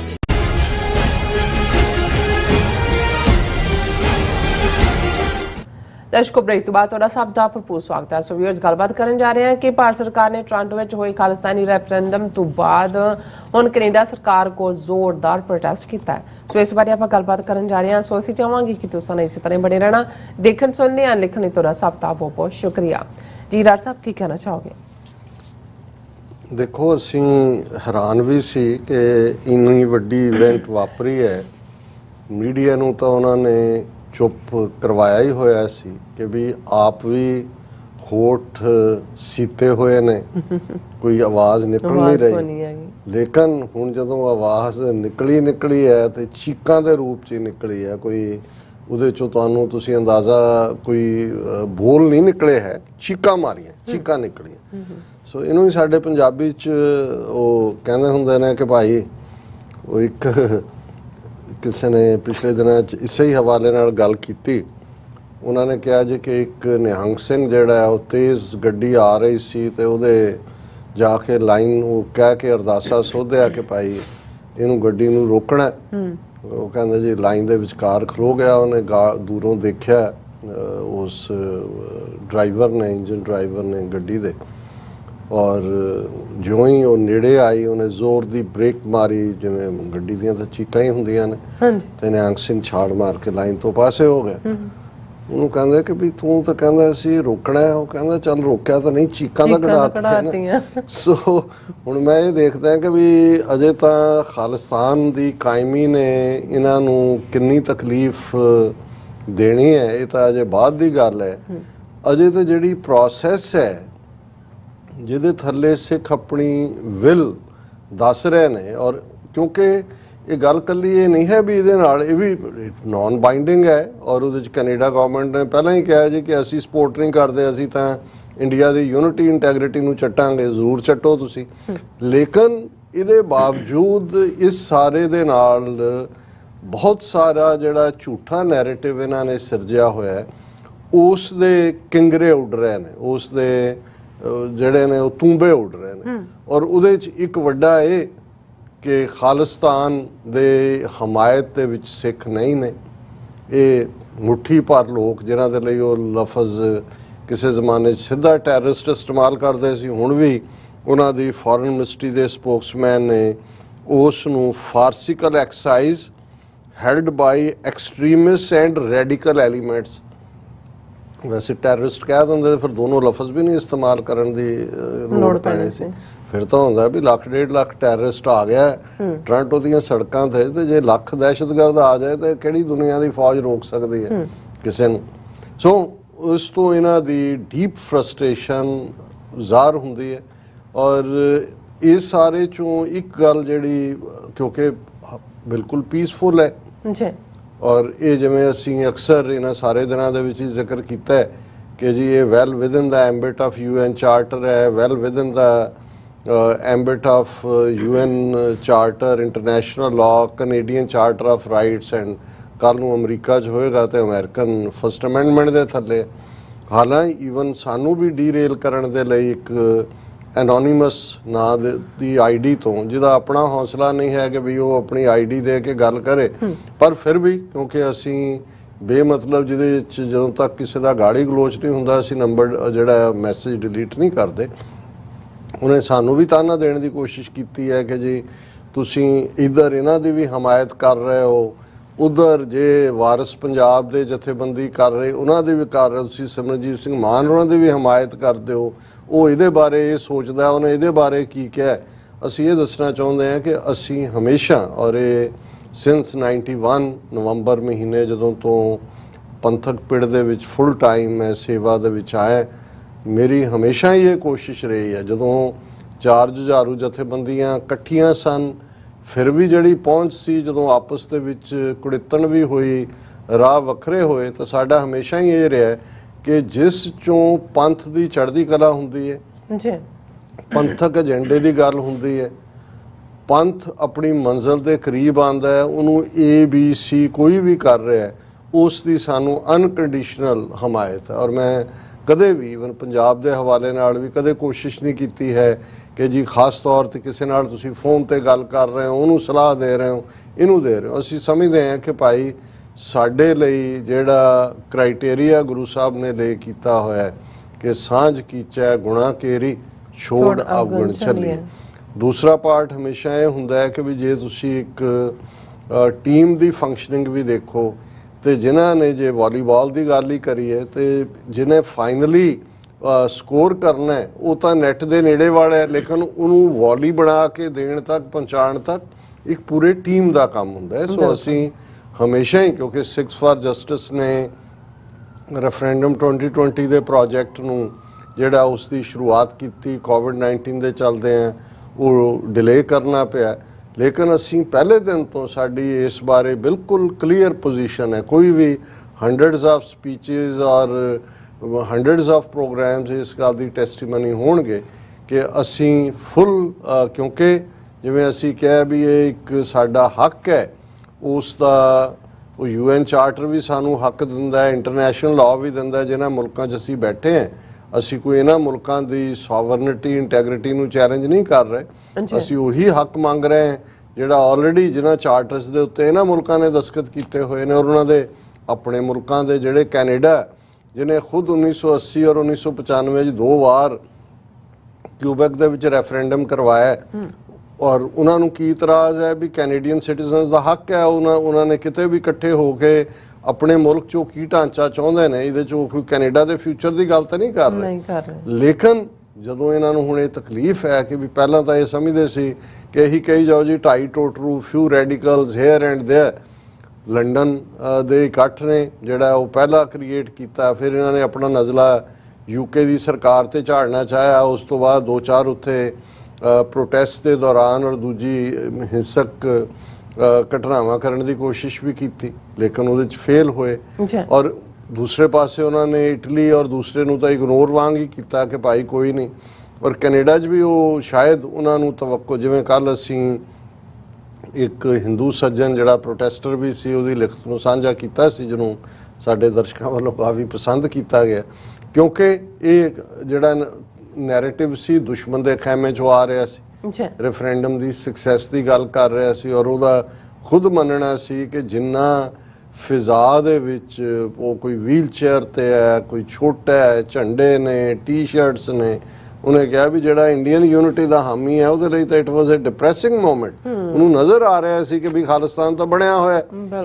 ਹੁਣ ਇਹ ਜਿਹੜਾ ਇਸ ਲੈਵਲ ਦਾ ਜਿਹੜਾ ਰਿਸਪੌਂਸ ਕ੍ਰੀਏਟ ਹੋਇਆ, ਉਹਨੇ ਹੁਣ ਇਹਨਾਂ ਨੂੰ ਸੱਤ ਕੱਪੜੀ ਅੱਗ ਲਾਈ ਹੈ। ਔਰ ਹਾਲਾਂ ਉਹਦੇ 'ਚ ਉਹਨੇ ਕਿਹਾ ਸੀ ਜੀ ਕਿ ਮੈਂ ਹਾਈ ਕਮਿਸ਼ਨ ਨੂੰ ਕੈਨੇਡੀਅਨ ਨੂੰ ਲਿਖਿਆ, ਕੈਨੇਡੀਅਨ ਗਵਰਨਮੈਂਟ ਨੂੰ ਲਿਖਿਆ, ਕੋਈ ਨਹੀਂ, ਕੋਈ ਉੱਥੇ ਨਹੀਂ ਆਇਆ। ਔਰ ਮੈਨੂੰ ਇਹ ਲੱਗਦਾ ਵੀ ਜਿਸ ਕਿਸਮ ਦਾ ਇਹਨਾਂ ਨੇ ਹੁਣ ਇਹ ਰਿਐਕਸ਼ਨ ਦਿੱਤਾ ਹੈ, ਆਉਣ ਵਾਲੇ ਪੀਰੀਅਡ ਦੇ ਜਿਹੜੇ ਕੈਨੇਡਾ ਦੇ ਵਿੱਚ ਟੋਰਾਂਟੋ ਏਰੀਆ ਜਾਂ ਬਾਕੀਆਂ ਥਾਵਾਂ ਦੇ ਉੱਤੇ ਦੂਸਰੀ ਰੈਫਰੈਂਡਮ ਵੋਟਿੰਗ ਹੋਏਗੀ, ਉਹਦੇ ਤੱਕ ਪਹੁੰਚਦੇ ਆ ਇਹ ਉਹਨੂੰ ਕਾਊਂਟਰ ਕਰਨ ਦੀ ਕੋਸ਼ਿਸ਼ ਵੀ ਕਰਨਗੇ। ਇੰਡੀਅਨਸ ਦਾ ਕੋਈ ਪ੍ਰੋਟੈਸਟ ਰਖਾ ਸਕਦੇ ਨੇ ਬਰਾਬਰ ਤੇ। ਔਰ ਈਵਨ ਇਸ ਤੋਂ ਪਹਿਲਾਂ ਵੀ ਹਿੰਸਕ ਘਟਨਾਵਾਂ, ਜੀ ਗਾਂਧੀ ਦਾ ਬੁੱਤ ਤੋੜਤਾ, ਉਹ ਫਲਾਣਾ ਕਰਤਾ, ਔਰ ਇਹਨਾਂ ਨੇ ਈਵਨ ਖੁਦ ਜਿਵੇਂ ਪੀਲ ਪੁਲਿਸ ਨੇ ਫੜਿਆ ਸੀ ਕਿ ਇਹਨਾਂ ਨੇ ਇੱਕ ਜਿਹੜਾ ਖਾਲਿਸਤਾਨ ਦਾ ਲੱਗਾ ਹੋਇਆ ਬੈਨਰ ਸੀ ਉਸ ਨੂੰ ਤੋੜਨ ਦੀ ਕੋਸ਼ਿਸ਼ ਕੀਤੀ। ਔਰ ਇਹ ਸਾਰਾ ਪਾਰਟ ਹੁਣ ਜਿਹੜਾ ਇਹਨਾਂ ਦਾ ਰਿਐਕਸ਼ਨ ਹੈ, ਔਰ ਰਿਐਕਸ਼ਨ ਵੀ ਕੋਈ ਛੋਟੇ ਮੋਟੇ ਨੇ ਨਹੀਂ ਦਿੱਤਾ। ਉਹਨਾਂ ਦੇ ਮੇਨ ਜਿਹੜੀ ਫੋਰਨ ਮਿਨਿਸਟਰੀ ਦਾ ਸਪੋਕਸਪਰਸਨ ਹੈ ਮਿਸਟਰ ਅਰਿੰਦਾਮ ਬਾਗਚੀ, ਇਹ ਮੇਨ ਉਹਨਾਂ ਦਾ ਜਿਹੜੀ ਵੀ ਫੋਰਨ ਪਾਲਿਸੀ ਹੈ ਉਹਨੂੰ ਬਰੀਫ ਕਰਦਾ। ਔਰ ਜਿਹੜਾ ਉਹਨਾਂ ਦੀ ਮੇਨ ਨਿਊਜ਼ ਏਜੰਸੀ ਨੇ ਹੈਡਲਾਈਨ ਵੀ ਲਾਈ ਹੈ ਇਸ ਖਬਰ ਦੀ, India reacts sharply to Khalistan referendum, presses Canada for action. Government has described so-called Khalistan referendum as farcical exercise held by extremists and radical elements. ਹੁਣ ਕੈਨੇਡੀਅਨ ਸਿਟੀਜ਼ਨ ਸਾਰੇ ਜਿਹੜਾ ਲੱਖ ਬੰਦਾ ਉੱਥੇ ਆਇਆ ਉਹਨਾਂ ਦੀਆਂ ਨਜ਼ਰਾਂ 'ਚ ਐਕਸਟ੍ਰੀਮਿਸਟ ਔਰ ਰੈਡੀਕਲ ਹੈ ਔਰ ਕੈਨੇਡਾ ਦੇ ਉੱਤੇ ਉਹਨਾਂ ਨੇ ਆਪਣਾ ਨਜ਼ਲਾ ਵੀ ਝਾੜਿਆ। ਉਹਨਾਂ ਨੇ ਇਹ ਕਿਹਾ ਕਿ ਵੀ in one of the sharpest comments on separatist activity in Canada directed against India, the Foreign Office said it found it deeply objectionable that a politically motivated exercise by extremist elements are allowed to take place in a friendly country. कि एक दोस्त मुल्क Canada दे विच इस किस्म दी deeply objectionable जिते बहुत डूंगा सानू इतराज़ है और ये politically motivate, of course politically motivated है, पर तुहानू की तकलीफ है? बिल्कुल कैनेडा दे सिटीजन अपनी धरती दे उत्ते आज़ादाना तौर दे उत्ते अपना व्यू पॉइंट ही दे रहे हैं। जिद्दां हुण तुसीं गल बार बार तुहाडी हुकूमत कहती है कि जी सिख तां खालिस्तान नहीं चाहुंदे, तां मुट्ठी भर ने। हुण सिखां ने तां यही दस्सिया भी वो चाहुंदे ने, डायस्पोरा दे चाहुंदे ने, असीं तां कल नूं चाहुंदे हैं कि भी UN दे ऑबजरवर सद्दो, पंजाब दे विच भी करवा लो, पुछ लो कि सिखां नूं की चाहुंदे ने। हुण तुहानूं पता है भी तुसीं झूठ बोल रहे हो तो तुहाडा झूठ बेनकाब हो रहा है, वो तुहानूं तकलीफ दे रहा है। फिर ਉਹਦੇ 'ਚ ਇਹਦੇ ਨਾਲ ਅਗੇਨ ਇਸ ਪੀਸਫੁਲ ਰੈਫਰੈਂਡਮ ਨਾਲ ਵਾਇਲੈਂਸ ਜੋੜਨ ਦੀ ਕੋਸ਼ਿਸ਼ ਕੀਤੀ। ਫੋਰਨ ਮਿਨਿਸਟਰੀ ਦਾ ਸਪੋਕਸਪਰਸਨ ਕਹਿੰਦਾ you are all aware of the history of violence in this regard. ਇਹ ਕੈਨੇਡਾ ਨੂੰ ਸੁਣਾ ਰਿਹਾ ਕਿ ਹਿਸਟਰੀ ਆਫ ਵਾਇਲੈਂਸ ਵੀ ਤੁਸੀਂ ਕਰਵਾਈ, ਏਅਰ ਇੰਡੀਆ ਵੀ ਤੁਹਾਡੀ ਕਰਤੂਤ ਸੀ, ਉੱਥੇ ਵੀ ਤੁਸੀਂ ਸਟੇਟ ਟੈਰਰ ਕੀਤਾ ਔਰ ਇਹ ਸਾਰੇ ਦੇ ਚੱਲਦਿਆਂ ਫਿਰ ਉਹਨਾਂ ਨੇ ਕਿਹਾ ਕਿ ਜੀ ਇਹ ਜਿਹੜਾ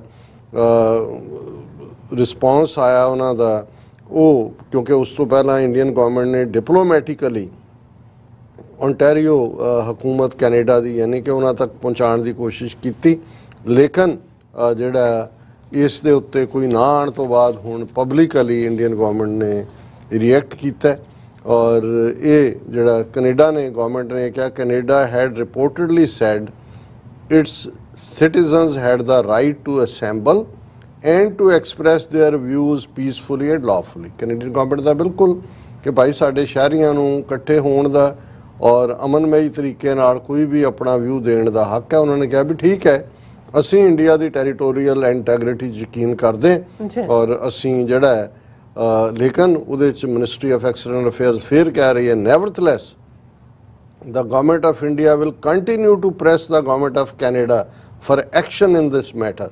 ਉਹਨੇ ਕਿਹਾ ਜੀ ਅਸੀਂ ਦਬਾਅ ਬਣਾ ਕੇ ਰੱਖਾਂਗੇ ਕਿ ਵੀ ਹੁਣ ਗੱਲ ਇਕੱਲੀ ਇਹ ਨਹੀਂ ਹੈ ਵੀ ਕੈਨੇਡਾ 'ਚ ਜਿਸ ਲੈਵਲ ਦੇ ਉੱਤੇ ਸਿੱਖ ਬਾਹਰ ਆਏ ਉਸ ਨੇ ਇਹਨਾਂ ਨੂੰ ਤਕਲੀਫ ਦਿੱਤੀ ਹੈ। ਹੁਣ ਇਹ ਫਸੇ ਹੋਏ ਨੇ ਕਿਉਂਕਿ ਇੱਕ ਪਾਸੇ ਇਹ ਰੂਸ ਔਰ ਅਮਰੀਕਾ ਦੀ ਇਸ ਯੂਕਰੇਨ ਦੇ ਮੁੱਦੇ ਤੇ ਪੋਲਰਾਈਜੇਸ਼ਨ ਵਿੱਚ ਜੇ ਖਲੋਣਾ ਚਾਹੁੰਦੇ ਸੀ ਕਿ ਜੀ ਅਸੀਂ ਜੰਗ ਦੇ ਖਿਲਾਫ ਹੈ, ਪਰ ਰੂਸ ਨੂੰ ਵੀ ਉਹਨਾਂ ਨੇ UN ਸਿਕਿਉਰਿਟੀ ਕਾਉਂਸਲ 'ਚ 2 ਵਾਰ ਸੇਵ ਕੀਤਾ ਕਿ ਉਹਨੂੰ ਐਜ਼ ਏ ਅਗਰੈਸਰ ਨਹੀਂ ਕਹਿਣ ਦਿੱਤਾ। ਹੁਣ ਰਸ਼ੀਆ ਅਸੀਂ ਕੱਲ੍ਹ ਜ਼ਿਕਰ ਕੀਤਾ ਸੀ ਕਿ ਭਾਈ ਉਹਨੇ ਜਿੱਥੇ ਨਿਊਕਲੀਅਰ ਥ੍ਰੈਟ ਦੀ ਗੱਲ ਕੀਤੀ 3 ਲੱਖ ਜਿਹੜੇ ਰਿਜ਼ਰਵਸ ਨੇ ਉਹ ਉਹਨਾਂ ਨੇ ਤਲਬ ਕਰ ਲਏ ਔਰ ਨਾਲ ਦੀ ਨਾਲ ਉਹਨਾਂ ਨੇ ਹੁਣ ਜਿਹੜੇ 2 ਈਸਟਰਨ ਉਹਨਾਂ ਦੇ ਬਲਾਕ ਦੇ ਨੇ ਜਿਨ੍ਹਾਂ 'ਤੇ ਉਹਨਾਂ ਨੇ ਕਬਜ਼ਾ ਕੀਤਾ ਉਹਨਾਂ 'ਚ ਜਿਹੜੇ ਨੇ ਡੋਨੈਸਕ ਐਂਡ ਲੁਹਾਂਸਕਾ ਔਰ ਖਰਸੋਨ ਐਂਡ ਜ਼ੈਬੋਫਰੀਜ਼ੀਆ ਇਹਨਾਂ ਦੇ ਵਿੱਚ ਜਿਹੜਾ ਰਸ਼ੀਆ ਨੇ ਆਕੂਪਾਈ ਕੀਤਾ ਹੋਇਆ ਇਹਦੇ 'ਚ ਰਸ਼ੀਆ ਨੇ ਕਿਹਾ ਜੀ ਅਸੀਂ ਰੈਫਰੈਂਡਮ ਕਰਾਵਾਂਗੇ। ਹੁਣ ਯੂਕਰੇਨ ਦੇ ਇਲਾਕੇ ਖੋਏ ਨੇ ਫੋਰਸਫੁਲੀ, ਲੇਕਿਨ ਰੈਫਰੈਂਡਮ ਰਾਹੀਂ ਇਹ ਉੱਥੇ ਸਾਬਤ ਕਰਨਾ ਚਾਹੁੰਦਾ ਰਸ਼ੀਆ ਕਿ ਜੀ ਇਹ ਤਾਂ ਜਿਹੜੇ ਨੇ ਰਹਿਣੇ ਨਹੀਂ ਚਾਹੁੰਦੇ ਯੂਕਰੇਨ ਦੇ ਨਾਲ, ਇਹ ਤਾਂ ਰਸ਼ੀਆ ਨਾਲ ਰਹਿਣਾ ਚਾਹੁੰਦੇ ਨੇ। ਇਹਨਾਂ ਰੀਜਨ 'ਚ ਇਹਨਾਂ ਨੇ ਰੈਫਰੈਂਡਮ ਕਰਵਾਉਣਾ। ਹੁਣ ਜਿਹੜੇ ਇਹਨਾਂ ਦਾ ਆਪਣਾ ਮੀਡੀਆ ਵੀ ਚੀਕਾਂ ਔਰ ਇਹ 23 ਤੋਂ 27 ਸਤੰਬਰ ਤੱਕ ਅਗਲੇ ਜਿਹੜਾ ਕੱਲ ਉਹ ਸ਼ੁਰੂ ਹੋ ਜਾਣਾ ਰੈਫਰੈਂਡਮ। ਇਹਨਾਂ ਜਿਹੜੇ ਮੈਂ 4 ਇਹਨਾਂ ਸੂਬਿਆਂ ਦਾ ਜ਼ਿਕਰ ਕੀਤਾ ਡੋਨੈਸਕ ਐਂਡ ਲੁਹਾਂਸਕ ਐਂਡ ਖਰਸਾਨ ਐਂਡ ਜ਼ੈਪਰੋਜ਼ਫੀਆ 23 ਤੋਂ 27 ਤੱਕ। ਹੁਣ ਇੰਡੀਆ ਅੱਜ ਕੱਲ੍ਹ ਚੱਲ ਰਿਹਾ UN ਦਾ ਜਨਰਲ ਸੈਸ਼ਨ ਜਨਰਲ ਅਸੈਂਬਲੀ ਦਾ ਔਰ ਅਸੀਂ ਫਿਰ ਹਾਲਾਂਕਿ ਐਡ ਚੱਲ ਰਹੀ ਹੈ, ਅਸੀਂ ਇਹ ਵੀ ਦੱਸ ਦਈਏ ਕਿ ਪਰਸੋਂ ਯਾਨੀ ਕਿ ਸੈਚਰਡੇ ਸਾਡੇ ਯਾਕੂਬ ਭਾਈ ਲਗਾਤਾਰ ਕਮੈਂਟ ਵੀ ਕਰਦੇ ਨੇ ਕਿ ਪ੍ਰੋਟੈਸਟ ਜਿਹੜਾ 11 ਵਜੇ ਤੋਂ ਲੈ ਕੇ ਆਲਮੋਸਟ 4 ਵਜੇ ਤੱਕ ਹੋਏਗਾ। ਉਸ ਦਾ ਪਰਮਿਟ ਹੈ, ਕਸ਼ਮੀਰੀ ਭਰਾ ਭੈਣਾਂ ਵੀ ਸਾਡੇ ਕਰ ਰਹੇ ਨੇ, ਸਾਡੇ ਕੋਲ ਵੀ ਪਰਮਿਟ ਹੈ ਔਰ ਉਹਦੇ 'ਚ ਅਸੀਂ ਅਪੀਲ ਵੀ ਕਰਾਂਗੇ ਕਿ ਵੱਡੀ ਗਿਣਤੀ 'ਚ ਸ਼ਮੂਲੀਅਤ ਕਰੋ। TV 84 ਵੱਲੋਂ ਇਸ ਪ੍ਰੋਟੈਸਟ ਰੈਲੀ ਨੂੰ ਲਾਈਵ ਕਵਰ ਕੀਤਾ ਜਾਏਗਾ। ਹੁਣ ਉਸ ਦੇ ਵਿੱਚ ਜਿਹੜਾ ਇੰਡੀਆ ਦਾ ਨੁਮਾਇੰਦਾ ਫੋਰਨ ਮਿਨਿਸਟਰ S ਜੈਸ਼ੰਕਰ, ਉਹਨੇ ਐਡਰੈਸ ਕਰਨਾ 24 ਤਰੀਕ ਨੂੰ। ਪਹਿਲਾਂ ਮੋਦੀ ਦੇ ਆਉਣ ਦੀ ਉਡੀਕ ਸੀ, ਹੁਣ ਵੀ ਪਤਾ ਨਹੀਂ ਮੌਕੇ ਤੇ ਟਪਕ ਪਏ, ਪਰ ਹਾਲ ਦੀ ਘੜੀ ਜਿਹੜਾ ਸ਼ਾਇਦ S ਜੈਸ਼ੰਕਰ ਹੀ ਹੋਏ, ਲੇਕਿਨ ਇੰਡੀਆ ਦੀ ਰਿਪਰੈਜ਼ੈਂਟੇਸ਼ਨ ਹੀ ਉਹਨੇ ਕਰਨੀ ਹੈ। ਸੋ ਉਹਦੇ ਖਿਲਾਫ ਸਾਨੂੰ ਆਵਾਜ਼ ਚੁੱਕਣ ਦੀ ਲੋੜ ਹੈ, ਵੱਡੀ ਗਿਣਤੀ 'ਚ ਸਾਡੀ ਪ੍ਰੈਜ਼ੈਂਸ ਹੋਣੀ ਚਾਹੀਦੀ ਹੈ। ਔਰ ਇੰਡੀਆ ਇਸ ਵੇਲੇ ਕਿਉਂਕਿ ਯੂਕਰੇਨ ਦਾ ਮੁੱਦਾ ਹੀ ਜਨਰਲ ਅਸੈਂਬਲੀ ਸੈਸ਼ਨ ਦੀ ਡਿਸਕਸ਼ਨ ਵੀ ਹੈ, ਜਿਹੜੇ ਵੀ ਬੋਲ ਰਹੇ ਨੇ ਔਰ ਤਕਲੀਫ ਇੰਡੀਆ ਨੂੰ ਹੋ ਰਹੀ ਹੈ। ਹੁਣ ਜੇ ਅਰਦੋਗਾਨ ਤੁਰਕੀ ਦੇ ਪ੍ਰੈਜ਼ੀਡੈਂਟ ਨੇ ਕਸ਼ਮੀਰ ਦਾ ਮੁੱਦਾ ਚੁੱਕਿਆ ਹੈ ਤੇ S ਜੈਸ਼ੰਕਰ ਨੇ ਨਾਲ ਦੀ ਨਾਲ ਸਿਕਿਉਰਿਟੀ ਕੌਂਸਲ 'ਚ ਦੂਜਾ ਸਾਈਪਰਸ ਦਾ ਇਸ਼ੂ, ਇਹ ਜਿਵੇਂ ਉਹ ਸਿੱਠਣੀਆਂ ਦਿੰਦਾ ਹੁੰਦਾ ਨਾ ਵਿਆਹ, ਤੇ ਇਵੇਂ ਦੀਆਂ ਗੱਲਾਂ ਇਹ ਕਰਦੇ ਨੇ। ਪਰ ਇਹ ਰੈਫਰੈਂਡਮ ਜਿਹੜਾ ਹੁਣ ਰਸ਼ੀਆ ਕਰਵਾ ਰਿਹਾ, ਦੁਨੀਆ ਤਾਂ ਜ਼ਾਹਰ ਹੈ ਕਿ ਵੀ ਇਹ ਅਗੇਂਸਟ ਦਾ ਲਾਅ ਹੈ, ਕਿਉਂਕਿ ਉਹਨਾਂ ਨੇ ਕਬਜ਼ਾ ਕੀਤਾ ਆਲਰੇਡੀ, ਇੱਕ ਮੁਲਕ ਤੋੜਿਆ ਜਿਹੜਾ UN ਦਾ ਮੈਂਬਰ ਹੈ। ਪਰ ਹੁਣ ਇੰਡੀਆ ਨੂੰ ਤਕਲੀਫ ਇਹ ਹੈ ਕਿ ਜੇ ਉਹਦਾ ਰੈਫਰੈਂਡਮ ਦੀ ਹਮਾਇਤ ਕਰੇ, ਫਿਰ ਖਾਲਿਸਤਾਨ ਰੈਫਰੈਂਡਮ ਦਾ ਕੀ ਕਰੇਗਾ? ਜੇ ਹਮਾਇਤ ਨਹੀਂ ਕਰਦਾ ਤੇ ਫਿਰ ਰੂਸ ਨੇ ਜਿਹੜਾ ਸਸਤਾ ਤੇਲ ਤੇ ਫਲਾਣਾ ਤੇ ਹਥਿਆਰਾਂ ਦੇ ਪੁਰਜੇ ਦੂਜੇ ਉਹ ਹੈ। ਹੁਣ ਇਸ ਗੱਲ ਨੂੰ ਇਹ ਮੀਡੀਆ ਵੀ ਜਿਹੜਾ ਹੈ ਉਹ ਸਮਝਦਾ ਹੈ ਕਿ ਭਾਈ ਇਹ ਜਿਹੜਾ ਪਾਰਟ ਹੈ, ਦਾ announcement for referendum in Donetsk, Luhansk, Kherson and Zaporizhzhia is especially ill-timed for India, कि इंडिया ਦੇ ਲਈ ਬਹੁਤ ਮਾੜਾ ਵਕਤ ਹੈ, as it will be held just after September 18-19 event in Canada where a large number of individuals voted in a referendum for Khalistan।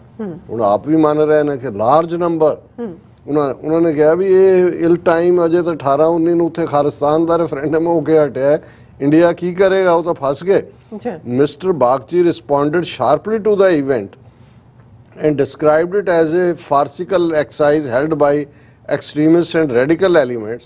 ਔਰ ਉਹਨਾਂ ਨੇ ਕਿਹਾ ਵੀ ਉੱਥੇ ਤਾਂ ਉਹਨੂੰ ਫਾਰਸਿਕਲ ਤੇ ਦੂਜਾ ਕਿਹਾ, ਹੁਣ ਜਿਹੜਾ ਰਸ਼ੀਆ ਕਰਵਾ ਰਿਹਾ ਇਹਦੇ ਬਾਰੇ ਕੀ ਕਹਿਣਗੇ? ਸੋ ਅਸੀਂ ਸਮਝਦੇ ਹਾਂ ਵੀ ਕਈ ਵਾਰ ਜਦੋਂ ਕੁਦਰਤ ਨੇ ਤੁਹਾਡੀ ਫੇਵਰ ਕਰਨੀ ਹੁੰਦੀ ਹੈ ਤੇ ਕੁਝ ਚੀਜ਼ਾਂ ਵਾਪਰਦੀਆਂ ਇਸ ਅੰਦਾਜ਼ ਦੇ ਵਿੱਚ ਨੇ ਕਿ ਉਹਦੀ ਟਾਈਮਿੰਗ ਜਿਹੜੀ ਹੈ, ਔਰ ਹੁਣ ਰਸ਼ੀਅਨਸ ਵੱਲੋਂ ਇਹਨਾਂ 4 ਥਾਵਾਂ ਤੇ ਕਰਵਾਉਣਾ, ਔਰ ਇੰਡੀਆ ਜਿਹੜਾ ਰਸ਼ੀਆ ਦੇ ਖੈਮੇ ਸੀ, ਉਹ ਹੁਣ ਜੇ ਉਹ ਸੱਪ ਦੇ ਮੂੰਹ 'ਚ ਕੋੜ ਕਿਰਲੀ ਵਾਲੀ ਗੱਲ ਹੈ ਵੀ ਜੇ ਛੱਡਦਾ ਤੇ ਭੁੱਖਾ ਮਰਦਾ, ਜੇ ਡਿਗਲਦਾ ਤੇ ਕਲੰਕੀ ਹੁੰਦਾ।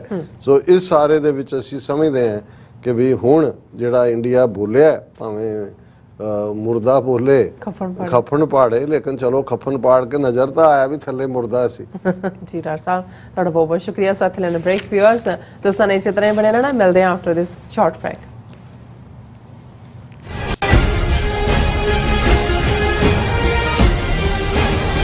ਕੀ ਤੁਸੀਂ ਆਪਣੇ ਟੈਕਸਸ ਨੂੰ ਲੈ ਕੇ ਚਿੰਤਤ ਹੋ? ਤੁਸੀਂ ਆਪਣੀ ਕਮਾਈ ਲਈ ਮਿਹਨਤ ਕਰਦੇ ਹੋ, ਭਾਵੇਂ ਤੁਸੀਂ ਨੌਕਰੀ ਵਿੱਚ ਹੋਵੋ ਜਾਂ ਆਪਣਾ ਬਿਜ਼ਨਸ ਚਲਾਉਂਦੇ ਹੋ। ਜਦੋਂ ਟੈਕਸ ਭਰਨ ਦਾ ਸਮਾਂ ਆਉਂਦਾ ਤਾਂ ਤੁਹਾਨੂੰ ਇੱਕ ਭਰੋਸੇਯੋਗ ਟੈਕਸ ਅਕਾਊਂਟੈਂਟ ਦੀ ਲੋੜ ਹੈ, ਜੋ ਟੈਕਸ ਬੈਲੈਂਸ ਦਾ ਤੁਹਾਡੇ ਪੱਖ ਵਿੱਚ ਜਾਣਾ ਯਕੀਨੀ ਬਣਾਵੇ। ਸਿਆਟਲ ਦੀ ਜਾਣੀ ਪਛਾਣੀ company Accurate Accountants and Taxes ਤੁਹਾਡੀ ਸੇਵਾ ਵਿੱਚ ਹਾਜ਼ਰ ਹੈ। ਅਸੀਂ ਹਰ ਤਰ੍ਹਾਂ ਦੇ ਟੈਕਸ ਭਰਨ ਵਿੱਚ ਤੁਹਾਡੀ ਮਦਦ ਕਰਾਂਗੇ। ਟੈਕਸ ਸੰਬੰਧੀ ਕਿਸੇ ਵੀ ਤਰ੍ਹਾਂ ਦੇ ਸਵਾਲ ਲਈ ਅੱਜ ਹੀ ਸਾਡੇ ਤੱਕ ਪਹੁੰਚ ਕਰੋ। Accurate Accountants and Texas. ਸਿੱਖਾਂ ਅਤੇ ਹੋਰ ਘੱਟ ਗਿਣਤੀਆਂ ਤੇ ਜ਼ੁਲਮ ਕਰਨ ਤੋਂ ਬਾਅਦ ਭਾਰਤੀ ਪ੍ਰਧਾਨ ਮੰਤਰੀ ਨਰਿੰਦਰ ਮੋਦੀ ਹੁਣ ਅੰਤਰਰਾਸ਼ਟਰੀ ਭਾਈਚਾਰੇ ਸਾਹਮਣੇ ਅਖੌਤੀ ਜਮਹੂਰੀਅਤ ਦਾ ਮੁਜ਼ਾਹਰਾ ਕਰਨ ਆ ਰਿਹਾ ਹੈ। ਆਓ ਇਸ ਕਿਸਾਨਾਂ ਦੇ ਕਾਤਲ ਦਾ ਚਿਹਰਾ ਬੇਨਕਾਬ ਕਰੀਏ। 24 ਸਤੰਬਰ 2022 ਦਿਨ ਸ਼ਨੀਵਾਰ ਨੂੰ ਸਵੇਰੇ 11:30 ਵਜੇ ਯੂਨਾਈਟਿਡ ਨੇਸ਼ਨਸ ਹੈੱਡਕੁਆਰਟਰਸ ਦੇ ਬਾਹਰ ਜ਼ੋਰਦਾਰ ਰੋਸ ਵਿਖਾਵਾ। ਟ੍ਰਾਈ ਸਟੇਟ ਦੀਆਂ ਸੰਗਤਾਂ ਵੱਧ ਚੜ੍ਹ ਕੇ ਇਸ ਪ੍ਰੋਟੈਸਟ ਦਾ ਹਿੱਸਾ ਬਣਨ। ਵਧੇਰੇ ਜਾਣਕਾਰੀ ਲਈ ਤੁਸੀਂ ਹੇਠ ਦਿੱਤੇ ਨੰਬਰਾਂ ਤੇ ਸੰਪਰਕ ਕਰ ਸਕਦੇ ਹੋ।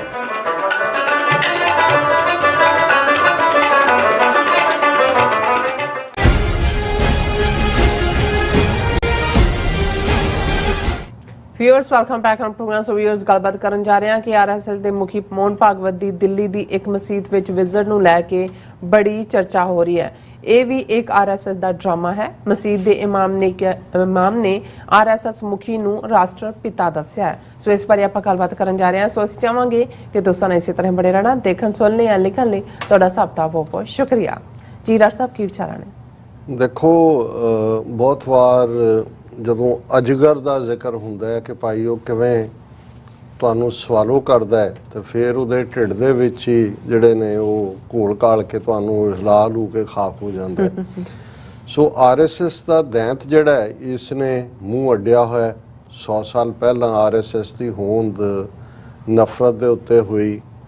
ਹਿਟਲਰ ਦੀ ਨਾਜ਼ੀ ਪਾਰਟੀ ਦੀ ਤਰਜ਼ ਦੇ ਉੱਤੇ, ਜਿਹੜਾ ਜਿਸ ਪਾਰਟੀ ਦਾ ਬਿਲਕੁਲ ਆਧਾਰ ਹੀ ਨਸਲਵਾਦੀ ਸੀ, ਰੇਸਿਜ਼ਮ, ਆਰੀਅਨ, ਜਿਹੜਾ ਆਰੀਅਨ ਇਹਨਾਂ ਦੀ ਬ੍ਰਾਹਮਣ ਕੁਲੀਨ ਕੁਲ ਬ੍ਰਾਹਮਣ ਦੇ ਨਾਲ ਜੁੜਿਆ ਹੋਇਆ ਇਹਨਾਂ ਦਾ ਕਨਸੈਪਟ ਸੀ, ਉਸ ਨੂੰ ਹੀ ਨਾਜ਼ੀਆਂ ਨੇ, ਔਰ ਇਸੇ ਲਈ ਨਾਜ਼ੀ ਪਾਰਟੀ ਦਾ ਸਵਾਸਤਿਕਾ ਵੀ ਔਰ ਉਹਨਾਂ ਦਾ ਸਾਰਾ ਕੰਮ ਕਰਨ ਦਾ ਢੰਗ ਵੀ, ਔਰ ਇਹ ਮੰਨ ਕੇ ਤੁਰਨਾ ਕਿ ਰੱਬ ਨੇ ਗੋਰੀ ਨਸਲ ਨੂੰ ਜਿਹੜਾ ਹੈ, ਜਿਹਦੇ 'ਚ ਚੌੜਾ ਮੱਥਾ, ਲੰਬਾ ਨੱਕ, ਗੌਰ ਵਰਣ ਜਿਹਨੂੰ ਇਹਨਾਂ ਨੇ ਸੰਸਕ੍ਰਿਤ 'ਚ ਵੀ ਕਿਹਾ ਸੀ, ਉਹਨੂੰ ਰਾਜ ਕਰਨ ਲਈ ਬਣਾਇਆ। ਔਰ ਇਹ ਰੇਸ ਜਿਹੜੀ ਹੈ ਉਹ ਇੰਟੈਲੈਕਟ ਦੇ ਲਿਹਾਜ਼ ਨਾਲ, ਹਰ ਲਿਹਾਜ਼ ਨਾਲ ਬਾਕੀਆਂ ਤੋਂ ਸੁਪੀਰੀਅਰ ਹੈ।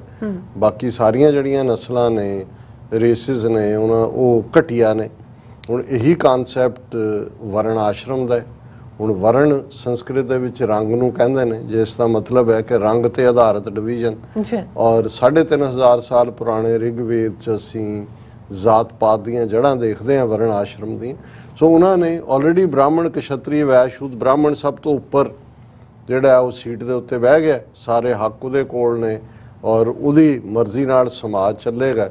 ਔਰ ਅੱਧਿਓਂ ਜ਼ਿਆਦਾ ਜਿਹੜਾ ਤਬਕਾ ਹੈ ਉਸ ਨੂੰ ਸ਼ੂਦਰ ਬਣਾ ਕੇ ਜਿਹੜਾ ਉਹ ਨੀਚ ਇਨ ਦਾ ਸਰਵਿਸ ਆਫ ਦਾ ਅਦਰਸ, ਇਹ ਬਿਆਨ ਹੈ। ਹੁਣ ਜਿਹੜਾ ਇਸ ਨੂੰ, ਕਿਉਂਕਿ ਬ੍ਰਾਹਮਣ ਦਾ ਵਰਣ ਆਸ਼ਰਮ ਤਾਂ ਹਰ ਸਮਾਜ ਦੇ ਸ਼ੋਬੇ ਦੇ ਉੱਤੇ ਹੀ ਉਹਦੀ ਸੁਪਰਮੇਸੀ ਕਾਇਮ ਕਰਦਾ ਸੀ, ਮਜ਼ਹਬੀ ਵੀ, ਸਮਾਜਿਕ ਵੀ, ਪੋਲੀਟੀਕਲੀ। ਭਾਵੇਂ ਡਾਇਰੈਕਟ ਬ੍ਰਾਹਮਣ ਬਾਦਸ਼ਾਹ ਨਹੀਂ ਬਣਿਆ, ਪਰ ਜਿਹੜੇ ਰਾਜ ਦਰਬਾਰਾਂ ਦੇ ਵਿੱਚ ਰਾਜੇ ਭਾਵੇਂ ਕਸ਼ਤਰੀ ਸੈਕੰਡ ਬਲਾਕ ਦੇ ਰੱਖੇ, ਪਰ ਉਹਨਾਂ ਲਈ ਇਹ ਮੈਂਡੇਟਰੀ ਕਰ ਦਿੱਤਾ ਕਿ ਵੀ ਉਹਨਾਂ ਨੇ ਆਪਣੇ ਰਾਜ ਦਰਬਾਰ ਦੇ ਵਿੱਚ ਜਿਹੜਾ ਹੈ ਉਹ ਰਾਜ ਜੋਤਸ਼ੀ ਵੀ ਰੱਖਣਾ ਹੈ। ਐਸਟ੍ਰੋਲੋਜਰ ਜਿਹੜਾ ਬ੍ਰਾਹਮਣ ਹੋਏਗਾ ਡਿਸਾਈਡ ਕਰੇਗਾ। ਫਿਰ ਜਿਹੜਾ ਬ੍ਰਾਹਮਣ ਉਹਦਾ ਐਡਵਾਈਜ਼ਰ ਵੀ ਹੈ, ਜਿਹੜਾ ਔਰ ਮੋਸਟਲੀ ਜਿਹੜੇ ਪ੍ਰਾਈਮ ਮਿਨਿਸਟਰ ਸੀ, ਉਹਨਾਂ ਦੇ ਪ੍ਰਧਾਨ ਮੰਤਰੀ ਉਹ ਬ੍ਰਾਹਮਣ ਸੀ, ਵੀ ਉਹਦੇ ਮਰਜ਼ੀ ਨਾਲ ਚੱਲਣਾ। ਔਰ ਈਵਨ ਆਪਣੀ ਫੈਮਿਲੀ ਲਾਈਫ ਔਰ ਦੂਜੇ 'ਚ ਵੀ ਕੁੱਲ ਪ੍ਰੋਤ ਜਿਹੜਾ ਅਗੇਨ ਬ੍ਰਾਹਮਣ ਹੈ, ਉਸ ਦੇ ਮੁਤਾਬਕ ਜਿਹੜਾ ਉਸਨੇ ਜ਼ਿੰਦਗੀ ਜਿਉਣੀ ਹੈ। ਸੋ ਈਵਨ ਰਾਜੇ ਦੇ ਹੱਥ ਵੀ ਪੈਰ ਵੀ ਸਾਰੇ ਬੰਨ੍ਹ ਦਿੱਤੇ ਸੀ ਕਿ ਅਲਟੀਮੇਟਲੀ ਰਾਜ ਬ੍ਰਾਹਮਣ ਦਾ ਹੀ ਸੀ ਜਿਹੜਾ ਉਹਨਾਂ ਨੇ ਕੀਤਾ। ਔਰ ਹਿਟਲਰ ਇਹੀ ਪੋਲੀਟੀਕਲੀ ਕਰਨਾ ਚਾਹੁੰਦਾ ਸੀ 20th ਸੈਂਚੁਰੀ 'ਚ, ਕਿ ਪੋਲੀਟੀਕਲ ਪਾਵਰ ਦਾ ਇਸਤੇਮਾਲ ਕਰਕੇ ਜਿਹੜੀਆਂ ਘਟੀਆ ਰੇਸਿਸ ਨੇ ਉਹਨਾਂ ਨੂੰ ਐਲੀਮੀਨੇਟ ਕਰ ਦਿਓ, ਜੋ ਉਹਨੇ ਯਹੂਦੀਆਂ, ਜਿਪਸੀਆਂ, ਦੂਜਿਆਂ ਨਾਲ ਕੀਤਾ, ਤੇ ਜਾਂ ਸਬਜੂਗੇਟ ਕਰ ਲਓ ਜਿਵੇਂ ਬ੍ਰਾਹਮਣ ਨੇ ਕੀਤਾ। ਹੁਣ ਇਹੀ ਕਨਸੈਪਟ ਦੇ ਉੱਤੇ ਜਿਹੜਾ ਹੈ ਆਰਐਸਐਸ ਫਾਊਂਡ ਹੁੰਦਾ ਹੈ। ਡਾਕਟਰ ਹੈਡਗਵੇ ਔਰ ਬਾਅਦ ਦੇ ਵਿੱਚ ਗੋਲਵਲਕਰ, ਔਰ ਹੁਣ ਪਹੁੰਚਦੇ ਮੋਹਨ ਭਾਗਵਤ ਇਸ ਥਾਟ ਨੂੰ ਲੀਡ ਕਰਦਾ। ਔਰ ਇਸ ਥਾਟ ਵਾਲਿਆਂ ਨੂੰ ਜਿਹੜੇ ਜਨਮ ਤੋਂ ਊਚ ਨੀਚ ਮੰਨਦੇ ਨੇ, ਜ਼ਾਤ ਪਾਤ ਮੰਨਦੇ ਨੇ, ਜਿਨ੍ਹਾਂ ਦੇ ਕਨਸਟੀਟਿਊਸ਼ਨ 'ਚ ਮੁਸਲਮਾਨਾਂ ਔਰ ਈਸਾਈਆਂ ਨੂੰ ਏਲੀਅਨ ਕਿਹਾ ਹੋਇਆ, ਕਿਉਂਕਿ ਉਹਨਾਂ ਦੀ ਜਿਹੜੀ ਹੈ ਪੁੰਨਿਆ ਭੂਮੀ ਭਾਰਤ ਨਹੀਂ ਹੈ। ਉਹਨਾਂ ਦੇ ਜਿਹੜੇ ਪੈਗੰਬਰ ਨੇ ਉਹ ਭਾਰਤ 'ਚ ਨਹੀਂ ਪੈਦਾ ਹੋਏ, ਅਰਬ ਦੀ ਧਰਤੀ 'ਤੇ ਹੋਏ ਨੇ, ਜਾਂ ਜਿਹੜੇ ਬੈਥਲਹੈਮ 'ਚ ਹੋਏ ਨੇ ਮਿਡਲ ਈਸਟ 'ਚ। ਇਸ ਲਈ ਉਹਨਾਂ ਦੀ ਇਹ ਧਰਤੀ ਨਹੀਂ ਹੈ, ਉਹ ਅਨਾਰਿਆ ਨੇ। ਇਹ ਆਰੀਅਨ ਧਰਤੀ ਹੈ। ਔਰ ਆਰੀਆ ਅਨਾਰੀਆ ਇਹ ਕਨਸੈਪਟ ਕ੍ਰੀਏਟ ਕਰਕੇ ਈਦਰ ਇਹਨਾਂ ਦਾ ਜਾਂ ਤਾਂ ਮੁਕੰਮਲ ਸਫਾਇਆ ਕਰ ਦਿਓ, ਜਿਵੇਂ ਸਪੇਨ ਦੇ ਵਿੱਚ 1492 ਚ ਇਨਕੁਇਜ਼ੀਸ਼ਨ ਦੇ ਰੂਪ 'ਚ ਕੀਤਾ, ਤੇ ਜਾਂ ਇਹਨਾਂ ਨੂੰ ਦੂਸਰਾ ਰਸਤਾ ਉਹਨਾਂ ਨੇ ਘਰ ਵਾਪਸੀ ਦਾ ਦਿਖਾਇਆ ਕਿ ਭਾਈ ਚਲੋ ਹਵਨ ਕਰੋ, ਗਊ ਦਾ ਮੂਤਰ ਪੀਓ ਔਰ ਵਾਪਸ ਤੁਹਾਨੂੰ ਹਿੰਦੂ। ਔਰ ਹਿੰਦੂ 'ਚ ਵੀ ਕਿੱਥੇ ਜਾਣਗੇ? ਜਿਨ੍ਹਾਂ ਜ਼ਾਤਾਂ 'ਚੋਂ ਆਏ ਸੀ। ਸ਼ੂਦਰ ਇਹ ਨਹੀਂ ਹੈ ਕਿ ਮੁਸਲਮਾਨ ਜਾਂ ਈਸਾਈ ਜੇ ਹਿੰਦੂ ਕਨਵਰਟ ਹੁੰਦਾ ਹੈ ਤੇ ਉਹ ਬ੍ਰਾਹਮਣ ਬਣ ਜਾਏਗਾ ਜਾਂ ਕੁਛ ਨਾ, ਉਹ ਸ਼ੂਦਰ ਵਾਲੇ ਖਾਨੇ 'ਚ ਜਾਏਗਾ। ਸੋ ਇਸ ਨੂੰ 2014 ਤੋਂ ਜਦੋਂ ਉਹਨਾਂ ਦੇ ਕੋਲ ਸਿਆਸੀ ਤਾਕਤ ਆਈ ਮੋਦੀ ਦੇ ਰੂਪ 'ਚ, ਉਹਨਾਂ ਨੇ ਇਸ ਦੀ ਆਪਣੀ ਨੀਤੀ ਨੂੰ ਬੜੀ ਸਖਤੀ ਦੇ ਨਾਲ ਮੁਸਲਮਾਨਾਂ ਦੇ ਉੱਤੇ ਤਾਂ ਜਿਹੜਾ ਕਹਿਰ ਢਾਇਆ ਉਹਨਾਂ ਨੇ, ਉਹ ਘਰ ਵਾਪਸੀ ਦੇ ਨਾਂ ਥੱਲੇ ਹੋਏ, ਉਹ ਗਊ ਮਾਤਾ ਦੇ ਨਾਂ ਥੱਲੇ ਹੋਏ, ਉਹ ਲਵ ਜਿਹਾਦ ਦੇ ਨਾਂ ਥੱਲੇ ਹੋਏ, ਉਹ ਕੋਰੋਨਾ ਜਿਹਾਦ ਦਾ ਨਾਂ ਉਹਨੂੰ ਦੇ ਦਿੱਤਾ, ਮੌਲਵੀਆਂ ਦੀ ਉਹ ਤਬਲੀਗੀ ਜਮਾਤ ਦੇ ਇਕੱਠ ਨੂੰ ਜਿਵੇਂ ਬਦਨਾਮ ਕੀਤਾ। ਸੋ ਇਹ ਸਾਰਾ ਚੱਲ ਰਿਹਾ ਸੀ, ਪਰ ਨਾਲ ਦੀ ਨਾਲ ਜਿਹੜਾ ਇੱਕ ਜ਼ਾਲਮ ਦਾ ਤੌਰ ਤਰੀਕਾ ਹੁੰਦਾ ਹੈ, ਔਰ ਅਕਸਰ ਜਦੋਂ ਅਸੀਂ ਇਹ ਕਹਿੰਦੇ ਹਾਂ ਕਿ ਭਾਈ ਗੱਲ ਤਾਂ ਟੈਂ ਤੋੜਨ ਦੀ ਹੁੰਦੀ ਹੈ, ਆਜ਼ਾਦੀ ਔਰ ਗੁਲਾਮੀ 'ਚ ਟੈਂ, ਕੱਲ ਵੀ ਮੈਂ ਜ਼ਿਕਰ ਕੀਤਾ ਸੀ, ਨਫਸ ਤੁਹਾਡਾ ਪ੍ਰਾਈਡ, ਜਦੋਂ ਤੁਸੀਂ ਕਿਸੇ ਦੇ ਨਫਸ ਨੂੰ, ਕਿਸੇ ਦੇ ਪ੍ਰਾਈਡ ਨੂੰ, ਸਵੈਮਾਨ ਨੂੰ, ਡਿਗਨਿਟੀ ਨੂੰ, ਉਸ ਦੇ ਇੱਕ ਸੈਲਫ ਰਿਸਪੈਕਟ ਨੂੰ ਉਹਦੇ ਅੰਦਰੋਂ ਖਤਮ ਕਰ ਦਿਓ, ਤੇ ਫਿਰ ਉਹ ਉਸੇ ਸੱਪ ਵਾਂਗ ਹੈ ਜਿਸ ਦਾ ਤੁਸੀਂ ਜਿਹੜਾ ਫਨ ਥੱਲੇ ਕਰ ਦਿਓ, ਤੇ ਉਹ ਇਹ ਸਮਝੇ ਕਿ ਬਈ ਹੁਣ ਮੈਂ ਤਾਂ ਰੱਸੀ ਹਾਂ, ਉਹਨੂੰ ਫਿਰ ਰੱਸੀ ਵਾਂਗ ਤੁਸੀਂ ਜਿੱਥੇ ਮਰਜ਼ੀ ਬੰਨ੍ਹ ਲਓ, ਉਹਦੀ ਟੈਂ ਤੋੜ ਦਿਓ। ਔਰ ਇਹੀ ਲੜਾਈ ਹੁੰਦੀ ਹੈ ਅਸਲ 'ਚ, ਗੁਲਾਮੀ ਔਰ ਆਜ਼ਾਦੀ। ਕੋਈ ਗੁਲਾਮ ਬਣਾਉਣ ਵਾਲੇ ਜਿਹੜੇ ਨੇ ਸਾਰਿਆਂ ਨੂੰ ਨਹੀਂ ਮਾਰ ਦਿੰਦੇ, ਜਾਂ ਸਾਰੇ ਜਿਹੜੇ ਨੇ ਉਹਨਾਂ ਦੇ ਆਰਡਰ ਉਹਨਾਂ ਦਾ ਚੱਲਦਾ, ਔਰ ਤੁਹਾਡੇ ਵਿਚਲੀ ਜਿਹੜੀ ਇੰਡੀਪੈਂਡੈਂਟਲੀ ਸੋਚਣ ਦੀ ਜਾਂ ਤੁਹਾਡਾ ਪ੍ਰਾਈਡ ਹੈ ਉਸ ਨੂੰ ਖਤਮ ਕਰ ਦਿੱਤਾ ਜਾਂਦਾ। ਸੋ ਇੱਕ ਪਾਸੇ ਜਿੱਥੇ RSS ਨੇ ਪਿਛਲੇ 8 ਸਾਲ 'ਚ ਇਹ ਟੈਰਰ ਟੈਕਟਿਕ ਸਾਰੇ ਹੀ ਮੁਸਲਮਾਨਾਂ ਦੇ ਖਿਲਾਫ ਖਾਸ ਤੌਰ ਤੇ ਪੂਰੇ ਲਾਗੂ ਕੀਤੇ ਹੋਏ ਨੇ, ਦੂਸਰੇ ਪਾਸੇ ਉਹਨਾਂ ਨੇ ਮੁਸਲਮਾਨਾਂ ਦੇ ਵਿੱਚ ਘੁਸਪੈਠ ਕਰਕੇ ਜਿਹੜੇ ਲੋਕ ਵਿਕਣ ਵਾਲੇ ਨੇ ਉਹ ਖਰੀਦ ਲਏ, ਜਿਹੜੇ ਲੋਕ ਡਰਨ ਵਾਲੇ ਨੇ ਉਹ ਡਰਾ ਕੇ ਨਾਲ ਲਾ ਲਏ, ਔਰ ਉਹਨਾਂ ਦੇ ਵਿੱਚ ਆਪਣਾ ਜਿਹੜਾ ਜਿਵੇਂ ਉਹਨਾਂ ਨੇ ਸਿੱਖਾਂ ਦੇ ਵਿੱਚ 1985 'ਚ RSS ਰਾਸ਼ਟਰੀ ਸਿੱਖ ਸੰਗਤ ਖੜੀ ਕੀਤੀ, ਇਵੇਂ ਮੁਸਲਮਾਨਾਂ 'ਚ ਤਾਂ ਉਸ ਤੋਂ ਵੀ ਪਹਿਲਾਂ ਜਿਹੜਾ ਹੈ ਉਹ ਰਾਸ਼ਟਰੀ ਮੁਸਲਿਮ ਮੰਚ ਦੇ ਥੱਲੇ ਮੁਸਲਮਾਨ, ਔਰ ਉਹਨਾਂ 'ਚ ਵੀ ਦੋ ਜਿਹੜੇ, ਇੱਕ ਨਕਵੀ ਸੀ, ਹੁਣ ਤਾਂ ਕੋਈ ਵਜ਼ੀਰ ਵੀ ਨਹੀਂ ਰਹਿਣ ਦਿੱਤਾ, ਇੱਕ ਨਕਵੀ ਸੀ ਤੇ ਇੱਕ ਕੌਣ ਸੀ, ਉਹ ਐਜ਼ ਏ ਸਪੋਕਸਪਰਸਨ ਵੀ ਰੱਖੇ ਹੋਏ ਸੀ ਤਾਂ ਕਿ ਧੋਖਾ ਦੇਣ ਦੇ ਲਈ। ਪਰ ਹੁਣ ਜਦੋਂ ਕਿ ਯੂਪੀ ਦੇ ਵਿੱਚ ਗੁੰਡੇ ਆਦਿੱਤਿਆਨਾਥ ਦਾ ਰਾਜ ਹੈ, ਔਰ ਉਹਨੇ ਬੁਲਡੋਜ਼ਰ ਚਲਾ ਕੇ ਮੁਸਲਮਾਨਾਂ ਦੀਆਂ ਬਿਜ਼ਨੈਸਿਸ ਵੀ ਤਬਾਹ ਕੀਤੀਆਂ। ਪਹਿਲਾਂ ਗਊ ਮਾਸ ਦੇ ਨਾਂ ਥੱਲੇ ਨਾਰਮਲ ਜਿਹੜੀ ਫਲੈਸ਼ ਟ੍ਰੇਡ ਉਹਨਾਂ ਦੀ ਸੀ, ਜਿਹੜੇ ਵਿਚਾਰੇ ਆਮ ਜਾਨਵਰਾਂ ਦਾ ਮਾਸ ਵੇਚ ਕੇ ਆਪਣੀ ਕਿਰਤ ਕਰਦੇ ਸੀ, ਉਹ ਵੀ ਖਤਮ ਕੀਤਾ। ਔਰ ਹੁਣ ਤੀਸਰਾ ਜਿਹੜਾ ਅੱਜ ਕੱਲ੍ਹ ਉਹਨਾਂ ਦਾ ਟਾਰਗੇਟ ਬਣਿਆ ਹੋਇਆ ਹੈ, Muslim Rashtriya Manch seeks probe into assets held by madrasas in Uttar Pradesh, ਕਿ ਮਦਰਸਿਆਂ ਦੀ ਕੀ ਜਾਇਦਾਦ ਹੈ, ਕੀ ਹੋ ਰਿਹਾ, ਇਹਦੇ ਉੱਤੇ ਕਾਨੂੰਨ ਬਣਾਉਣ ਜਾ ਰਹੇ ਨੇ ਤਾਂ ਕਿ ਮਦਰਸਿਆਂ ਦੇ ਉੱਤੇ ਵੀ ਜਿਹੜਾ ਉਹਨਾਂ ਦਾ ਬੁਲਡੋਜ਼ਰ ਚੱਲੇ, ਵੀ ਦੱਸੋ ਕਿਹੜੇ ਰਜਿਸਟਰਡ ਨੇ, ਕਿਹੜੇ ਨਾਨ ਰਜਿਸਟਰਡ ਨੇ। ਸੋ ਇੱਕ ਪਾਸੇ ਇਹ ਪੂਰਾ ਦਬਾਅ ਚੱਲਿਆ ਹੋਇਆ, ਔਰ ਇੱਕ ਆਰਗੇਨਾਈਜੇਸ਼ਨ ਜਿਹੜੀ ਪਿਛਲੇ ਦਿਨਾਂ 'ਚ, ਪਿਛਲੇ ਕੁਝ ਸਾਲਾਂ 'ਚ ਮੁਸਲਮਾਨਾਂ ਨੇ ਦੇ ਇੰਟੈਲੈਕਚੁਅਲਸ ਨੇ ਮਿਲ ਕੇ ਬਣਾਈ ਤਾਂ ਕਿ ਜੋ ਹੋ ਰਿਹਾ ਉਹਨੂੰ ਐਕਸਪੋਜ਼ ਕੀਤਾ ਜਾਏ, ਪੋਪੂਲਰ ਫਰੰਟ ਆਫ ਇੰਡੀਆ।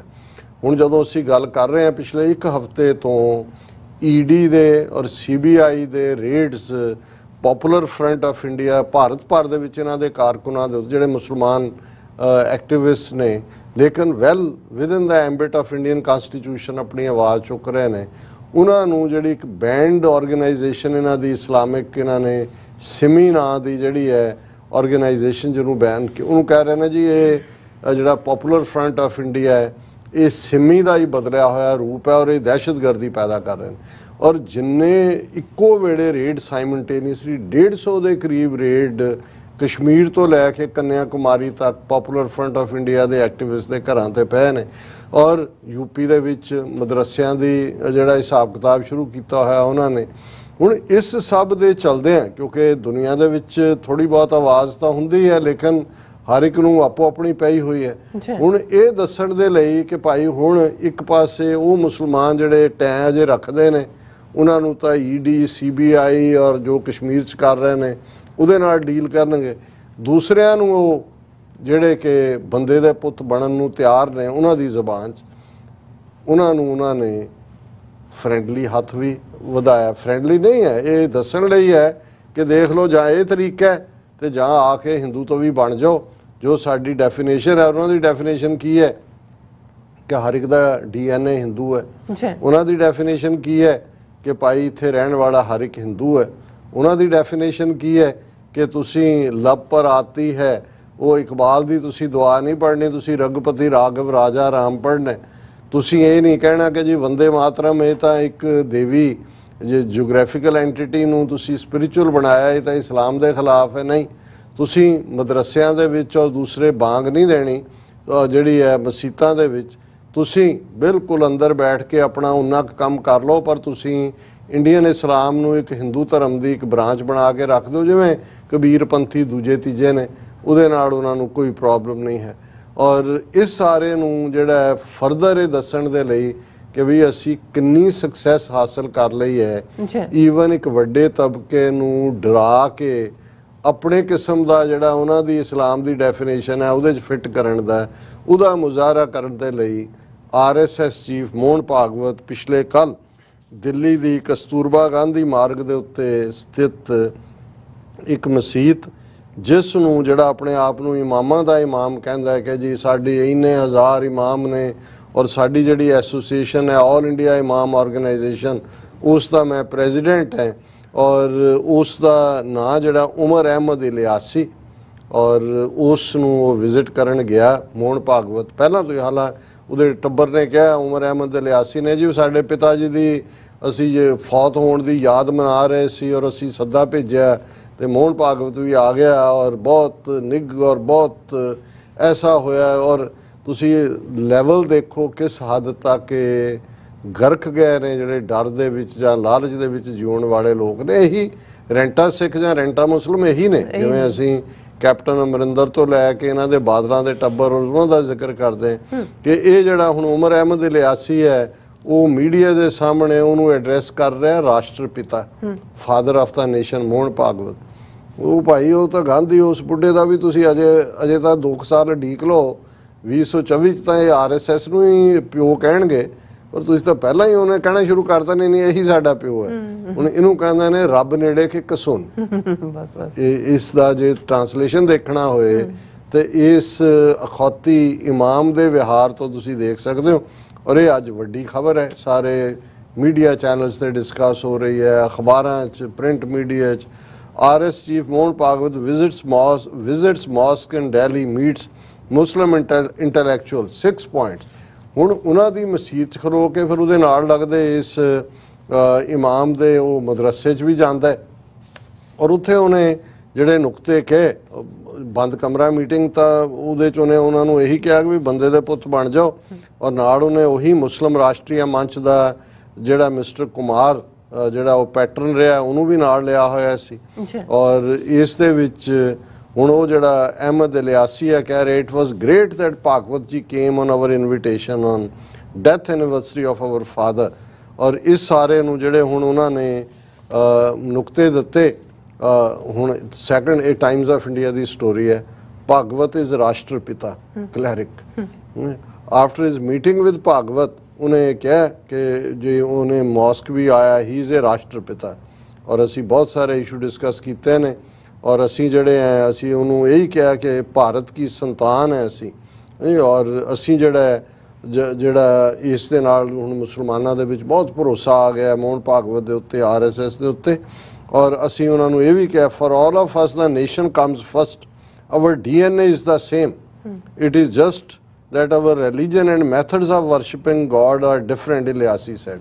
ਹੁਣ ਜਿਹੜੀ ਗੱਲ RSS ਕਹਿੰਦਾ ਹੁਣ ਉਹ ਆਪਣੇ ਮੂੰਹ ਕਹਿੰਦੇ ਸਾਡਾ ਇੱਕੋ ਹੀ DNA, ਅਸੀਂ ਬਿਲਕੁਲ ਜੀ ਅਸੀਂ ਹਿੰਦੂ, ਪੱਕੇ ਹਿੰਦੂ ਕਹੋ ਤੇ ਬੋਧੀ ਵੀ ਰੱਖ ਲੈਂਦੇ, ਚੋਟੀ ਵੀ ਰੱਖ ਰਹੇ ਨੇ, ਧੋਤੀ ਤਾਂ ਵੈਸੇ ਹੀ ਅੱਧੇ ਕਹਿਣਾ ਚੋਂ ਬੰਨ੍ਹਦੇ ਨੇ। ਹੁਣ ਇਸ ਸਾਰੇ ਦਾ ਫਿਰ ਉਹ ਕਹਿੰਦਾ DNA of Hindus and Muslims same, ਸਾਡਾ ਇੱਕੋ ਹੀ DNA, ਅਸੀਂ ਉੱਥੋਂ ਹੀ ਆਏ ਹਾਂ ਜਿੱਥੋਂ। ਔਰ DNA ਜਾਂਦੇ ਜਾਂਦੇ ਫਿਰ ਬਾਂਦਰ ਹੀ ਹੋ ਤੁਸੀਂ, ਸਾਰੇ ਬਾਂਦਰਾਂ 'ਚੋਂ ਹੀ ਆਏ ਹੋ, ਹੋਰ ਤਾਂ ਹੁਣ ਮੈਂ ਕੀ ਕਹਿ ਸਕਦਾ ਇਸ ਹੱਦ ਤੱਕ ਜਦੋਂ। ਔਰ ਨਾਲ ਦੀ ਨਾਲ ਉਹਨੇ ਕਿਹਾ ਜੀ ਸਾਨੂੰ ਜਿਹੜੇ ਨੇ ਇਹ ਨਾ ਦਾ ਮੁਸਲਿਮ ਇੰਟੈਲੈਕਚੁਅਲਸ ਵੀ ਮਿਲੇ। ਉਹਨਾਂ ਨੇ ਕਿਹਾ they objected to some right wing activist calling them Muslim jihadis and Pakistani, ਕਿ ਜੀ ਤੁਸੀਂ ਸਾਨੂੰ ਜਿਹਾਦੀ ਪਾਕਿਸਤਾਨੀ ਨਾ ਕਹੋ, ਸਾਨੂੰ ਹਿੰਦੂ ਕਹਿ ਲਓ, ਉਹ ਠੀਕ ਹੈ, ਅਸੀਂ ਤੁਹਾਡੇ DNA ਹੈ, ਪਰ ਸਾਨੂੰ ਇਹ ਨਾ ਕਹੋ। ਔਰ ਉਹਨਾਂ ਨੇ ਇਹ ਕਿਹਾ ਕਿ ਜੀ ਹੁਣ ਇਹ ਅੱਗੇ ਪੂਰੇ ਨੁਕਤੇ ਨੇ ਕਿ ਜਿਹੜੇ 5-6 ਨੁਕਤੇ ਨੇ ਮੋਹਨ ਭਾਗਵਤ ਨੇ ਦਿੱਤੇ। ਉਹਦੇ 'ਚ ਉਹਨੇ ਇੱਕ ਕਿਹਾ ਵੀ ਤੁਸੀਂ ਗੈਰ ਮੁਸਲਮਾਨ ਹਿੰਦੂਆਂ ਨੂੰ ਤੁਸੀਂ ਕਾਫਰ ਕਿਵੇਂ ਕਹਿੰਦੇ ਹੋ, ਪਹਿਲਾਂ ਇਹਨੂੰ ਬਿਆਨ ਕਰੋ। ਇਹਦੇ 'ਤੇ ਉਹਨੇ ਉਹਨਾਂ ਨੂੰ ਕਿਹਾ ਵੀ ਇਹ ਕਲੀਅਰ ਕਰੋ ਵੀ ਕਿਵੇਂ ਤੁਸੀਂ ਉਹਨਾਂ ਨੂੰ ਕਾਫਰ ਕਹਿੰਦੇ। ਔਰ ਇਹਦੇ 'ਤੇ ਓਵੈਸੀ ਨੇ ਬਿਲਕੁਲ ਠੀਕ, ਜਿਹੜਾ ਮੈਂਬਰ ਪਾਰਲੀਮੈਂਟ ਹੈ ਹੈਦਰਾਬਾਦ ਤੋਂ। Meanwhile AIMIM chief Asaduddin Owaisi slammed the Muslim elites who met with RSS chiefs, saying that have nothing to do with the ground reality. कि भी कर की रहा RSS और ये तुसी की the elite layer which thinks it's very knowledgeable and has no touch with the ground reality.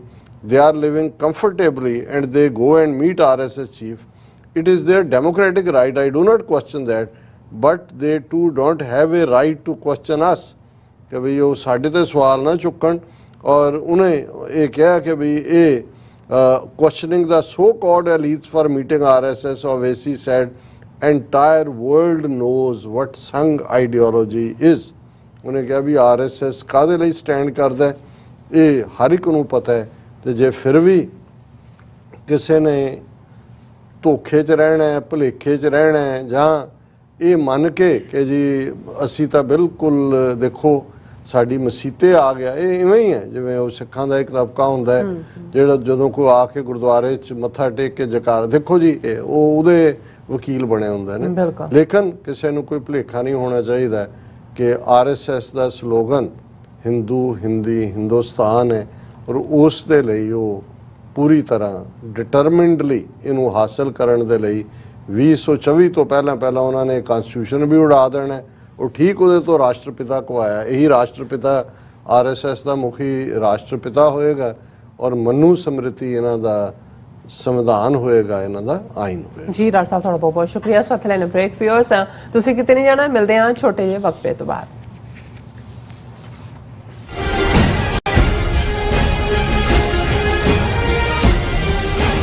ਸਿੱਖਾਂ ਅਤੇ ਹੋਰ ਘੱਟ ਗਿਣਤੀਆਂ ਤੇ ਜ਼ੁਲਮ ਕਰਨ ਤੋਂ ਬਾਅਦ ਭਾਰਤੀ ਪ੍ਰਧਾਨ ਮੰਤਰੀ ਨਰਿੰਦਰ ਮੋਦੀ ਹੁਣ ਅੰਤਰਰਾਸ਼ਟਰੀ ਭਾਈਚਾਰੇ ਸਾਹਮਣੇ ਅਖੌਤੀ ਜਮਹੂਰੀਅਤ ਦਾ ਮੁਜ਼ਾਹਰਾ ਕਰਨ ਆ ਰਿਹਾ ਹੈ।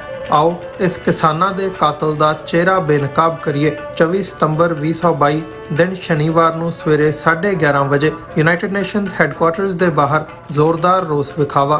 ਟ੍ਰਾਈ ਸਟੇਟ ਦੀਆਂ ਸੰਗਤਾਂ ਵੱਧ ਚੜ੍ਹ ਕੇ ਇਸ ਪ੍ਰੋਟੈਸਟ ਦਾ ਹਿੱਸਾ ਬਣਨ। ਵਧੇਰੇ ਜਾਣਕਾਰੀ ਲਈ ਤੁਸੀਂ ਹੇਠ ਦਿੱਤੇ ਨੰਬਰਾਂ ਤੇ ਸੰਪਰਕ ਕਰ ਸਕਦੇ ਹੋ।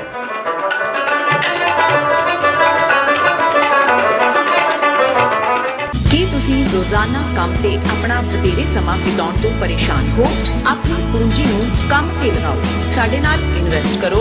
ਅਸੀਂ ਤੁਹਾਡੀ ਪੂੰਜੀ ਤੋਂ ਤੁਹਾਡੇ ਲਈ ਵਧੇਰੇ ਪੈਸੇ ਬਣਾ ਸਕਦੇ ਹਾਂ। ਅਸੀਂ ਪ੍ਰਾਈਵੇਟ ਇਕੁਇਟੀ ਇਨਵੈਸਟਮੈਂਟ ਫਰਮ ਹਾਂ ਤੇ ਕਮਰਸ਼ੀਅਲ ਰੀਅਲ ਏਸਟੇਟ ਵਿੱਚ ਮਾਹਿਰ ਹਾਂ। Property management, leasing, asset management, commercial real estate investment ਵਿੱਚ ਸਾਰੀਆਂ ਸੇਵਾਵਾਂ ਲਈ ਅਮਰੀਕਾ ਭਰ ਵਿੱਚੋਂ ਤੁਸੀਂ ਸਾਡੇ ਤੱਕ ਪਹੁੰਚ ਕਰ ਸਕਦੇ ਹੋ। ਆਜ਼ਾਦ ਕਮਰਸ਼ੀਅਲ ਰੀਅਲਟੀ ਸਰਵਿਸਿਜ਼ ਦੇ Azad family trust 701 North Post Oak Road, suite number 204, Houston, Texas. ਤੁਸੀਂ ਸਾਨੂੰ ਸਾਡੇ ਫੋਨ ਨੰਬਰ 7136861277 ਤੇ ਵੀ ਸੰਪਰਕ ਕਰ ਸਕਦੇ ਹੋ। Azad commercial realty services.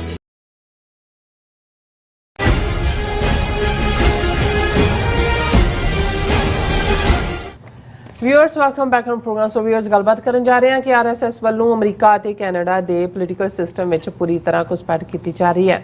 ਸਰੀ ਕੈਨੇਡਾ ਦੀ ਸਿਟੀ ਕੌਂਸਲ ਚੋਣ ਵਿੱਚ ਮੇਅਰ ਡਗ ਮਕੈਲਮ ਨੇ RSS ਆਗੂ ਦੀ ਨੂੰਹ ਨੂੰ ਆਪਣੀ ਸਲੇਟ ਵਿੱਚ ਥਾਂ ਦਿੱਤੀ ਹੈ। ਸੋ ਸਿੱਖਾਂ ਨੂੰ ਖਬਰਦਾਰ ਹੋਣ ਦੀ ਲੋੜ ਹੈ। ਸੋ ਇਸ ਬਾਰੇ ਆਪਾਂ ਗੱਲਬਾਤ ਕਰਨ ਜਾ ਰਹੇ ਹਾਂ। ਸੋ ਅਸੀਂ ਚਾਹਾਂਗੇ ਕਿ ਤੁਸੀਂ ਇਸੇ ਤਰ੍ਹਾਂ ਬਣੇ ਰਹਿਣਾ। ਦੇਖਣ ਸੁਣਨ ਜਾਂ ਲਿਖਣ ਲਈ ਤੁਹਾਡਾ ਸਭ ਦਾ ਬਹੁਤ ਬਹੁਤ ਧੰਨਵਾਦ। ਜੀ ਡਾਕਟਰ ਸਾਹਿਬ ਕੀ ਵਿਚਾਰਾਂ ਨੇ? ਦੇਖੋ ਅਸੀਂ ਇਹ ਗੱਲ ਰਿਪੀਟਡਲੀ ਔਰ ਅਮਰੀਕਾ ਕੈਨੇਡਾ ਈਵਨ ਆਸਟ੍ਰੇਲੀਆ ਦੇ ਕੰਟੈਕਸਟ 'ਚ ਵੀ UK 'ਚ ਤਾਂ ਨਜ਼ਰ ਹੀ ਆਇਆ ਕਿ ਰਿਸ਼ੀ ਸੁਨਕ ਕਿੱਥੇ ਤੱਕ ਪਹੁੰਚ ਗਿਆ ਔਰ ਰਿਸ਼ੀ ਸੁਨਕ ਕਿਸ ਪਰਿਵਾਰ ਤੋਂ ਆਉਂਦਾ ਹੈ। ਉਹ ਜ਼ਾਹਰ ਹੈ ਕਿ ਉਹ ਆਪ ਇੰਡੀਆ ਜਿਹੜਾ RSS ਦਾ ਮਾਊਥਪੀਸ ਉਹਦੇ ਸਹੁਰੇ ਦੇ ਨਾਲ ਸੰਬੰਧਿਤ ਜੀ ਅਮਰੀਕਾ ਦੇ ਵਿੱਚ ਅਸੀਂ ਦੇਖਿਆ ਵੀ ਕਿਵੇਂ ਰੌ ਖੰਨਾ ਹੋਏ, ਕ੍ਰਿਸ਼ਨਾ ਮੂਰਤੀ ਹੋਏ, ਸ਼ਿਕਾਗੋ ਤੋਂ ਕਾਂਗਰਸਮੈਨ ਦਾ ਮੈਂ ਜ਼ਿਕਰ ਕਰਦਾ ਜਾਂ ਇੱਕ ਜਿਹੜੀ ਤੁਲਸੀ ਗੈਫਰਡ ਕੀ ਉਹਦਾ ਨਾਂ ਸੀ, ਉਹਨੂੰ ਤਾਂ ਉਹਨਾਂ ਨੇ RSS ਨੇ ਲਾਂਚ ਕੀਤਾ ਸੀ। ਗੋਰੀ ਟਰਨਡ ਹਿੰਦਵਾਣੀ ਜਿਹਨੇ ਗੀਤਾ ਤੇ ਹੱਥ ਰੱਖ ਕੇ ਸਹੁੰ ਚੁੱਕੀ ਪਹਿਲੀ ਵਾਰ US ਕਾਂਗਰਸ। ਹੁਣ ਅਸੀਂ ਇਹ ਵੀ ਦੇਖਦੇ ਹਾਂ ਕਿ ਕਿਵੇਂ ਕੈਨੇਡੀਅਨ ਸਿਸਟਮ ਦੇ ਵਿੱਚ ਇਹਨਾਂ ਨੇ ਕੰਜ਼ਰਵੇਟਿਵਸ ਨਾਲ ਵੀ ਟਾਈ ਅਪ ਕੀਤਾ ਪਿਛਲੀਆਂ ਚੋਣਾਂ ਵੇਲੇ। ਜਿਵੇਂ UK ਦੇ ਵਿੱਚ ਰਾਤੋਂ ਰਾਤ ਜਿੰਨੇ ਹਿੰਦੂਤਵੀ ਸੀ ਉਹ ਕੰਜ਼ਰਵੇਟਿਵ ਬਣ ਗਏ। ਅਮਰੀਕਾ 'ਚ ਅਸੀਂ ਦੇਖਿਆ ਵੀ ਟਰੰਪ ਨੇ, ਕਿਉਂਕਿ ਉਹ ਵਾਈਟ ਸੁਪਰਾਮੈਸਿਸਟ ਨਾਲ ਉਹਨਾਂ ਦਾ ਸਮਝੌਤਾ RSS ਦਾ ਸੀ, ਇੱਥੇ ਅਬ ਕੀ ਬਾਰ ਟਰੰਪ ਸਰਕਾਰ ਫਿਰ ਸ਼ੁਰੂ ਹੋ ਕੇ ਜਿਹੜੇ ਇੱਥੋਂ ਦੇ ਹਿੰਦੂਤਵੀ ਸੀ ਉਹ ਸਾਰੇ ਰਿਪਬਲਿਕਨ ਬਣ ਗਏ। ਨਹੀਂ ਤਾਂ ਹੁਣ ਇਹਨਾਂ ਦਾ ਕੀ ਸੰਬੰਧ ਹੋ ਸਕਦਾ? ਹਮੇਸ਼ਾ ਹੀ ਜਿਹੜੇ ਇੰਡੀਅਨ ਕਮਿਊਨਿਟੀ ਰਹੀ ਹੈ ਬਾਈ ਐਂਡ ਲਾਰਜ ਪਿਛਲੇ ਸਾਰੇ ਸਾਲਾਂ 'ਚ 90% ਤੋਂ ਜ਼ਿਆਦਾ ਲੇਬਰ 'ਚ ਰਹੇ ਨੇ, UK 'ਚ ਇੱਥੇ ਡੈਮੋਕ੍ਰੈਟ ਰਹੇ ਨੇ, ਕੈਨੇਡਾ ਦੇ ਵਿੱਚ ਵੀ ਲਿਬਰਲ ਰਹੇ ਨੇ, ਜਾਂ ਥੋੜੇ ਬਹੁਤ NDP ਦੇ ਨਾਲ ਬ੍ਰਿਟਿਸ਼ ਕੋਲੰਬੀਆ 'ਚ ਰਹੇ। ਪਰ ਤੁਸੀਂ ਇਹ ਸਾਰੀ ਚੇਂਜ ਇਸ ਲਈ ਦੇਖਦੇ ਹੋ ਕਿਉਂਕਿ RSS ਦੀ ਆਈਡੀਓਲੋਜੀ ਫਿੱਟ ਇੱਥੋਂ ਦੀਆਂ ਐਕਸਟ੍ਰੀਮ ਪਾਰਟੀਆਂ ਦੇ ਵਿੱਚ ਹੀ ਬੈਠਦੀ ਹੈ। ਹੁਣ ਇਹ ਤਾਂ ਵੱਡੇ ਲੈਵਲ ਤੇ ਹੈ ਕਿ ਕਿੰਨੀ ਵੱਡੀ ਇਨਵੈਸਟਮੈਂਟ RSS, ਵਿਸ਼ਵ ਹਿੰਦੂ ਪਰਿਸ਼ਦ, ਹਿੰਦੂ ਫਾਊਂਡੇਸ਼ਨ ਔਰ ਦੂਸਰਿਆਂ ਦੀ ਹੈ, ਪਰ ਲੋਅਰ ਲੈਵਲ ਤੇ ਸਿਟੀ ਕੌਂਸਲਸ, ਅਸੈਂਬਲੀਜ਼ ਔਰ ਸੈਨੇਟ, ਇਹਨਾਂ ਦੇ ਵਿੱਚ ਉਹਨਾਂ ਦਾ ਕੀ ਰੋਲ ਹੈ? ਆ ਇੱਥੇ ਰਿਚਮੰਡ ਹਿੱਲ ਦੇ ਵਿੱਚ ਜੈਨੀਫਰ ਰਾਜਕੁਮਾਰ ਪਹਿਲਾਂ ਕੌਂਸਲ ਵੂਮਨ ਬਣੀ, ਹੁਣ ਉਹ ਜਿਹੜੀ ਹੈ ਉਹ ਪਹੁੰਚੀ ਹੋਈ ਹੈ ਅਸੈਂਬਲੀ 'ਚ, ਔਰ ਉਹਨੂੰ ਸਿੱਖਾਂ ਨੇ ਸਿਰ ਤੇ ਚੁੱਕਿਆ ਹੋਇਆ ਸੀ। ਔਰ ਉਦੋਂ ਵੀ ਜਦੋਂ ਉਹਦਾ ਚੱਲ ਰਿਹਾ ਸੀ ਕੈਂਪੇਨ, ਕੁਝ ਨੌਜਵਾਨਾਂ ਨੇ ਪੁਆਇੰਟ ਆਊਟ ਕੀਤਾ ਕਿ ਵੀ ਇਹਦੀ ਜਿਹੜੇ ਡੋਨਰ ਬੇਸ ਹੈ ਉਹ ਤਾਂ ਕੈਲੀਫੋਰਨੀਆ ਬੇਸਡ RSS ਵਿਸ਼ਵ ਹਿੰਦੂ ਪਰਿਸ਼ਦ ਵਾਲੇ ਨੇ, ਲੇਕਿਨ ਸਿੱਖਾਂ ਨੂੰ ਤਾਂ ਜਿਹੜਾ ਕੋਈ ਆ ਕੇ ਦੀਵਾਨ 'ਚ ਸਿਰ ਢੱਕ ਕੇ ਬੈਠ ਕੇ ਇੱਕ ਦਾ ਜਕਾਰਾ ਛੱਡ ਦੇ, ਉਹਨਾਂ ਨੇ ਪੂਰਾ ਸਿਰ ਤੇ ਚੁੱਕਿਆ ਹੋਇਆ ਸੀ। ਔਰ ਹੁਣ ਅੱਜ ਜਦੋਂ ਗਾਂਧੀ ਦੇ ਸਟੈਚੂ ਦੀ ਵੈਂਡਲਾਈਜੇਸ਼ਨ ਹੋਈ ਹੈ, ਉਹ ਸਭ ਤੋਂ ਮੂਹਰੇ ਸੀ ਬਲੇਮ ਕਰਨ ਦੇ ਵਿੱਚ, ਔਰ ਪੂਰਾ ਉਹ ਲਾਗੂ ਕਰ ਰਹੇ ਸੀ। ਹੁਣ ਮੈਨੂੰ ਇੱਕ ਦੋ ਨੇ ਕਿਹਾ ਜੀ ਤੁਸੀਂ ਠੀਕ ਕਿਹਾ ਸੀ, ਮੈਂ ਕਿਹਾ ਕੋਈ ਨਹੀਂ, ਉਹਨੂੰ ਉਹ ਕਿਸਾਨਾਂ ਦੇ ਇੱਥੇ ਪ੍ਰੋਟੈਸਟ ਸੀ ਉਹਦੇ 'ਚ ਆ ਗਈ, ਅੱਗੇ ਤੁਰੀ ਫਿਰੇ ਤੇ ਬਹੁਤਿਆਂ ਨੂੰ ਲੱਗੇ ਦੇਖੋ ਜੀ ਇਹ ਤਾਂ ਆਈ ਹੈ। ਮੈਂ ਕਿਹਾ ਭਾਈ ਇਹਨਾਂ ਦਾ ਇਹ ਵੀ ਇਹਨਾਂ ਦੀ ਲਾਈਨ ਹੈਗੀ ਹੈ, ਇਹ ਮੂਲ ਰੂਪ ਦੇ ਵਿੱਚ ਉਹੀ ਨੇ ਜੋ ਨੇ, ਤੁਸੀਂ ਇਹਨਾਂ ਨੂੰ ਮਤ ਕਰੋ। ਜਦੋਂ ਤੱਕ ਉਹ ਅੱਗੇ ਪਹੁੰਚ ਜਾਂਦੇ ਨੇ ਫਿਰ ਫੰਡਿੰਗ ਔਰ ਸਪੋਰਟ ਬੇਸ ਔਰ ਨੀਤੀਆਂ ਹੋਰ ਆ ਜਾਂਦੀਆਂ ਨੇ। ਸਾਡੇ ਤੱਕ ਇਹ ਖਬਰ ਜਿਹੜੀ ਹੈ ਪਹੁੰਚੀ ਹੈ ਔਰ ਅਸੀਂ ਉਹਨੂੰ ਜ਼ਰੂਰ ਡਿਸਕਸ ਕਰਨਾ ਚਾਹੁੰਦੇ ਹਾਂ, ਕਿਉਂਕਿ ਸਰੀ ਬ੍ਰਿਟਿਸ਼ ਕੋਲੰਬੀਆ ਦਾ ਸ਼ਹਿਰ, ਜਿੱਥੇ ਜੇ ਮੈਂ ਗਲਤ ਨਾ ਹੋਵਾਂ ਕਿ 30% ਤੋਂ ਜ਼ਿਆਦਾ ਪੋਪੂਲੇਸ਼ਨ ਜਿਹੜੀ ਹੈ ਉਹ ਸਿੱਖਾਂ ਦੀ ਹੈ, ਉਹ ਆਲਮੋਸਟ ਮਿੰਨੀ ਪੰਜਾਬ ਹੈ, ਔਰ ਉੱਥੋਂ ਦੀ ਸਿਟੀ ਕੌਂਸਲ ਹੋਏ, ਉਹਨਾਂ ਦੇ MP ਹੋਣ, MLA ਹੋਣ, ਉਹਨਾਂ ਦੇ ਵਿੱਚ ਸਿੱਖ ਕਮਿਊਨਿਟੀ ਦਾ ਇੱਕ ਵੱਡਾ ਯੋਗਦਾਨ ਹੁੰਦਾ ਹੈ। ਔਰ ਇਸ ਵੇਲੇ ਜਿਹੜੇ ਮਿਸਟਰ ਡਗ ਮੈਕਲਮ ਸਰੀ ਦੇ ਮੇਅਰ ਨੇ, ਇਹਨਾਂ ਨੂੰ ਬਣਾਉਣ 'ਚ ਵੀ ਸਿੱਖਾਂ ਦਾ ਬਹੁਤ ਵੱਡਾ ਯੋਗਦਾਨ ਹੈ। ਇਹ ਵੈਸੇ ਵੀ ਸਿੱਖ ਦੋਸਤ ਹੈ, ਇਹ ਤਾਂ ਨਹੀਂ ਹੈ ਕਿ ਬਈ ਕੋਈ ਹੋਸਟਾਈਲ ਆ। ਹੁਣ ਉਹ ਦੁਬਾਰਾ ਆਪਣੀ ਰਨ ਕਰ ਰਿਹਾ ਮੇਅਰ ਦੇ ਲਈ।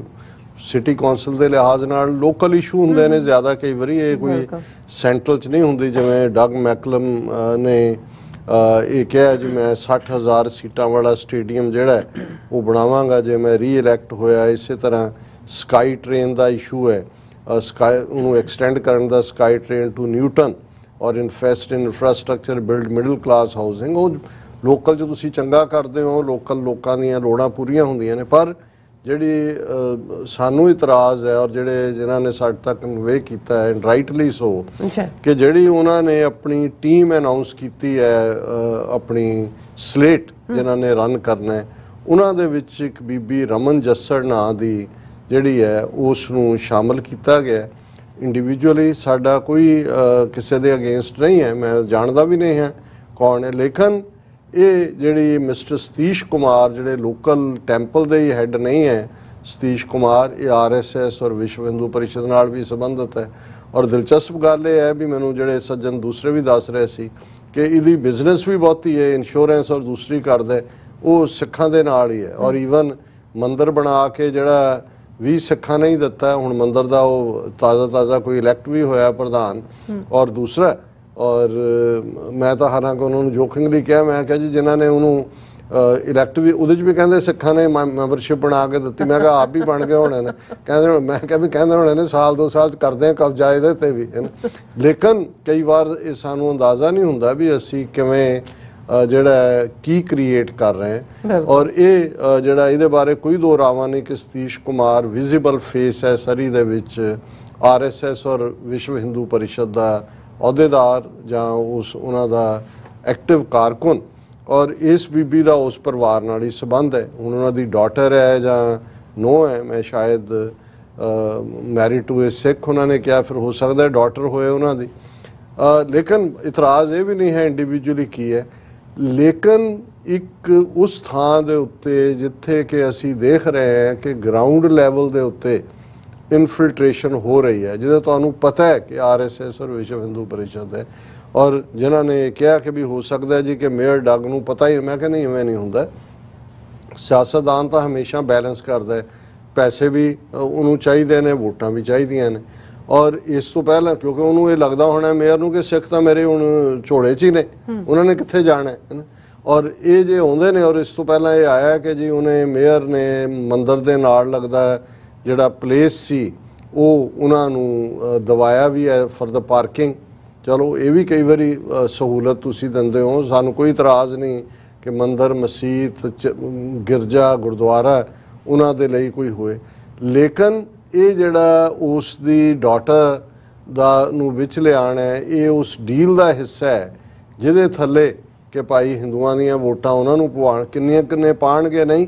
ਲੇਕਿਨ ਸਾਡਾ ਕੰਸਰਨ ਇਹ ਹੈ ਕਿ ਵੀ ਹੌਲੀ ਸਿਸਟਮ ਦੇ ਵਿੱਚ ਇਹਨਾਂ ਲੋਕਾਂ ਦੀ ਐਕਸੈਪਟੈਂਸ ਹੋਣਾ ਇਹ ਠੀਕ ਗੱਲ ਨਹੀਂ ਹੈ। ਔਰ ਅਸੀਂ ਜਿੰਨਾ ਕੁ ਮੇਰੇ ਕੋਲ ਜਾਣਕਾਰੀ ਹੈ ਮੈਂ ਸ਼ੇਅਰ ਕੀਤੀ ਹੈ, ਔਰ ਜਿਹੜੀ ਬੀਬਾ ਜੀ ਰਾਹੀਂ ਇਹ ਖਬਰ ਆਈ ਹੈ ਅਸੀਂ ਐਪਰੀਸ਼ੀਏਟ ਕਰਦੇ ਹਾਂ ਕਿ ਉਹਨਾਂ ਨੇ ਸਾਡੇ ਤੱਕ ਪਹੁੰਚਾਇਆ। ਲੇਕਿਨ ਇਹ ਹੁਣ ਸਰੀ ਨਿਵਾਸੀ ਸਾਡੇ ਸਿੱਖ ਵੀਰ ਭੈਣਾਂ ਦੇਖਣ ਕਿ ਭਾਈ ਇਹ ਮੇਅਰ ਨੂੰ ਇਹ ਸਾਫ਼ ਕਰਨ ਕਿ ਭਾਈ ਇਸ ਕਿਸਮ ਦਾ ਹੀ ਜੇ ਤੁਸੀਂ ਕਰਨਾ ਹੈ, ਕਿਉਂਕਿ ਸਿਆਸਤਦਾਨਾਂ ਨੂੰ ਵੀ ਜਦੋਂ ਤੱਕ ਤੁਸੀਂ ਦੂਸਰੀ ਸਾਈਡ ਨਾ ਦਿਖਾਓ ਤੇ ਇਹਨਾਂ ਨੂੰ ਵੀ ਹੁੰਦਾ ਕਿ ਵੀ ਠੀਕ ਹੈ। ਔਰ ਇਹ ਵੈਸੇ ਸਾਡੀ ਆਦਤ ਵੀ ਅਸੀਂ ਫॉर ਗ੍ਰਾਂਟਡ ਹੋ ਜਾਂਦੇ ਆ ਬਹੁਤੀਆਂ ਸਿਚੁਏਸ਼ਨਸ। ਸੋ ਇਹ ਸਾਡਾ ਇਹ ਸਾਰੀ ਖਬਰ ਦਾ ਨੂੰ ਵਿਚਾਰ ਕਰਨ ਦਾ ਮਕਸਦ ਹੈ ਕਿ ਭਾਈ ਇਸ ਦੇ ਉੱਤੇ ਕਾਰਵਾਈ ਕੀਤੀ ਜਾਏ। ਜੀ ਡਾਕਟਰ ਸਾਹਿਬ ਤੁਹਾਡਾ ਬਹੁਤ ਬਹੁਤ ਸ਼ੁਕਰੀਆ। ਇਸ ਵਕਤ ਨੇ ਬ੍ਰੇਕ ਵਿਊਅਰਸ ਤੁਸੀਂ ਸਾਨੂੰ ਇਸੇ ਤਰ੍ਹਾਂ ਬਣੇ ਰਹਿਣਾ, ਮਿਲਦੇ ਹਾਂ ਛੋਟੇ ਜਿਹੇ ਬ੍ਰੇਕ ਤੋਂ ਬਾਅਦ।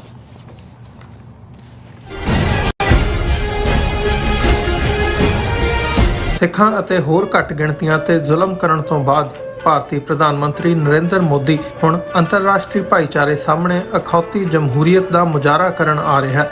ਆਓ ਇਸ ਕਿਸਾਨਾਂ ਦੇ ਕਾਤਲ ਦਾ ਚਿਹਰਾ ਬੇਨਕਾਬ ਕਰੀਏ। 24 ਸਤੰਬਰ 2022 ਦਿਨ ਸ਼ਨੀਵਾਰ ਨੂੰ ਸਵੇਰੇ 11:30 ਵਜੇ ਯੂਨਾਈਟਿਡ ਨੇਸ਼ਨਸ ਹੈੱਡਕੁਆਰਟਰਸ ਦੇ ਬਾਹਰ ਜ਼ੋਰਦਾਰ ਰੋਸ ਵਿਖਾਵਾ। ਟ੍ਰਾਈ ਸਟੇਟ ਦੀਆਂ ਸੰਗਤਾਂ ਵੱਧ ਚੜ੍ਹ ਕੇ ਇਸ ਪ੍ਰੋਟੈਸਟ ਦਾ ਹਿੱਸਾ ਬਣਨ। ਵਧੇਰੇ ਜਾਣਕਾਰੀ ਲਈ ਤੁਸੀਂ ਹੇਠ ਦਿੱਤੇ ਨੰਬਰਾਂ ਤੇ ਸੰਪਰਕ ਕਰ ਸਕਦੇ ਹੋ।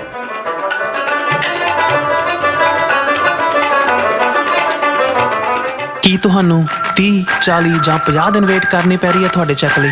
ਫਿਰ ਬ੍ਰੋਕਰਾਂ ਪਿੱਛੇ ਭੱਜਦੇ ਫਿਰਦੇ ਹੋ ਪੈਸੇ ਲਈ। ਬਹੁਤ ਜ਼ਿਆਦਾ ਟਾਈਮ ਵੇਸਟ ਹੋ ਜਾਂਦਾ ਇੱਦਾਂ ਤਾਂ। ਜੇ ਤੁਸੀਂ ਅੱਜ ਹੀ ਪੈਸੇ ਲੈਣੇ ਤਾਂ ਬੌਬਟੇਲ ਨੂੰ ਕਾਲ ਕਰੋ। ਬੌਬਟੇਲ ਤੁਹਾਡੀਆਂ ਇਨਵੋਇਸਿਸ ਸੇਮ ਡੇ ਫੰਡ ਕਰ ਸਕਦੇ ਹਨ for a small fee, no contract, no reserve and no hidden fees। ਅੱਜ ਹੀ ਕਾਲ ਕਰੋ ਬੌਬਟੇਲ ਨੂੰ ਤੇ ਤੁਹਾਡਾ ਪਹਿਲਾ ਮਹੀਨਾ ਫ੍ਰੀ। 410 204 2084। ਅਗੇਨ 410 204 2084।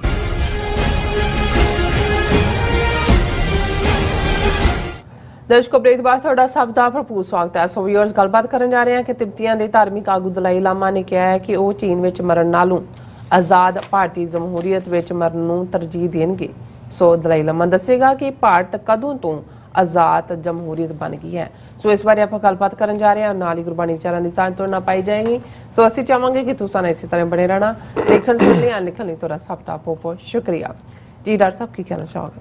ਦੇਖੋ, ਇਹ ਦਲਾਈ ਲਾਮਾ ਫਰਾਡੀਏ ਨੂੰ 14 ਸਾਲ ਦੀ ਉਮਰ 'ਚ CIA ਔਰ ਇੰਡੀਆ ਦੇ ਇੰਟੈਲੀਜੈਂਸ ਬਿਊਰੋ ਦੇ ਜੁਆਇੰਟ ਆਪਰੇਸ਼ਨ ਥੱਲੇ ਤਿੱਬਤ ਤੋਂ ਸਮਗਲ ਕਰਕੇ ਇੰਡੀਆ ਲਿਆਂਦਾ ਗਿਆ।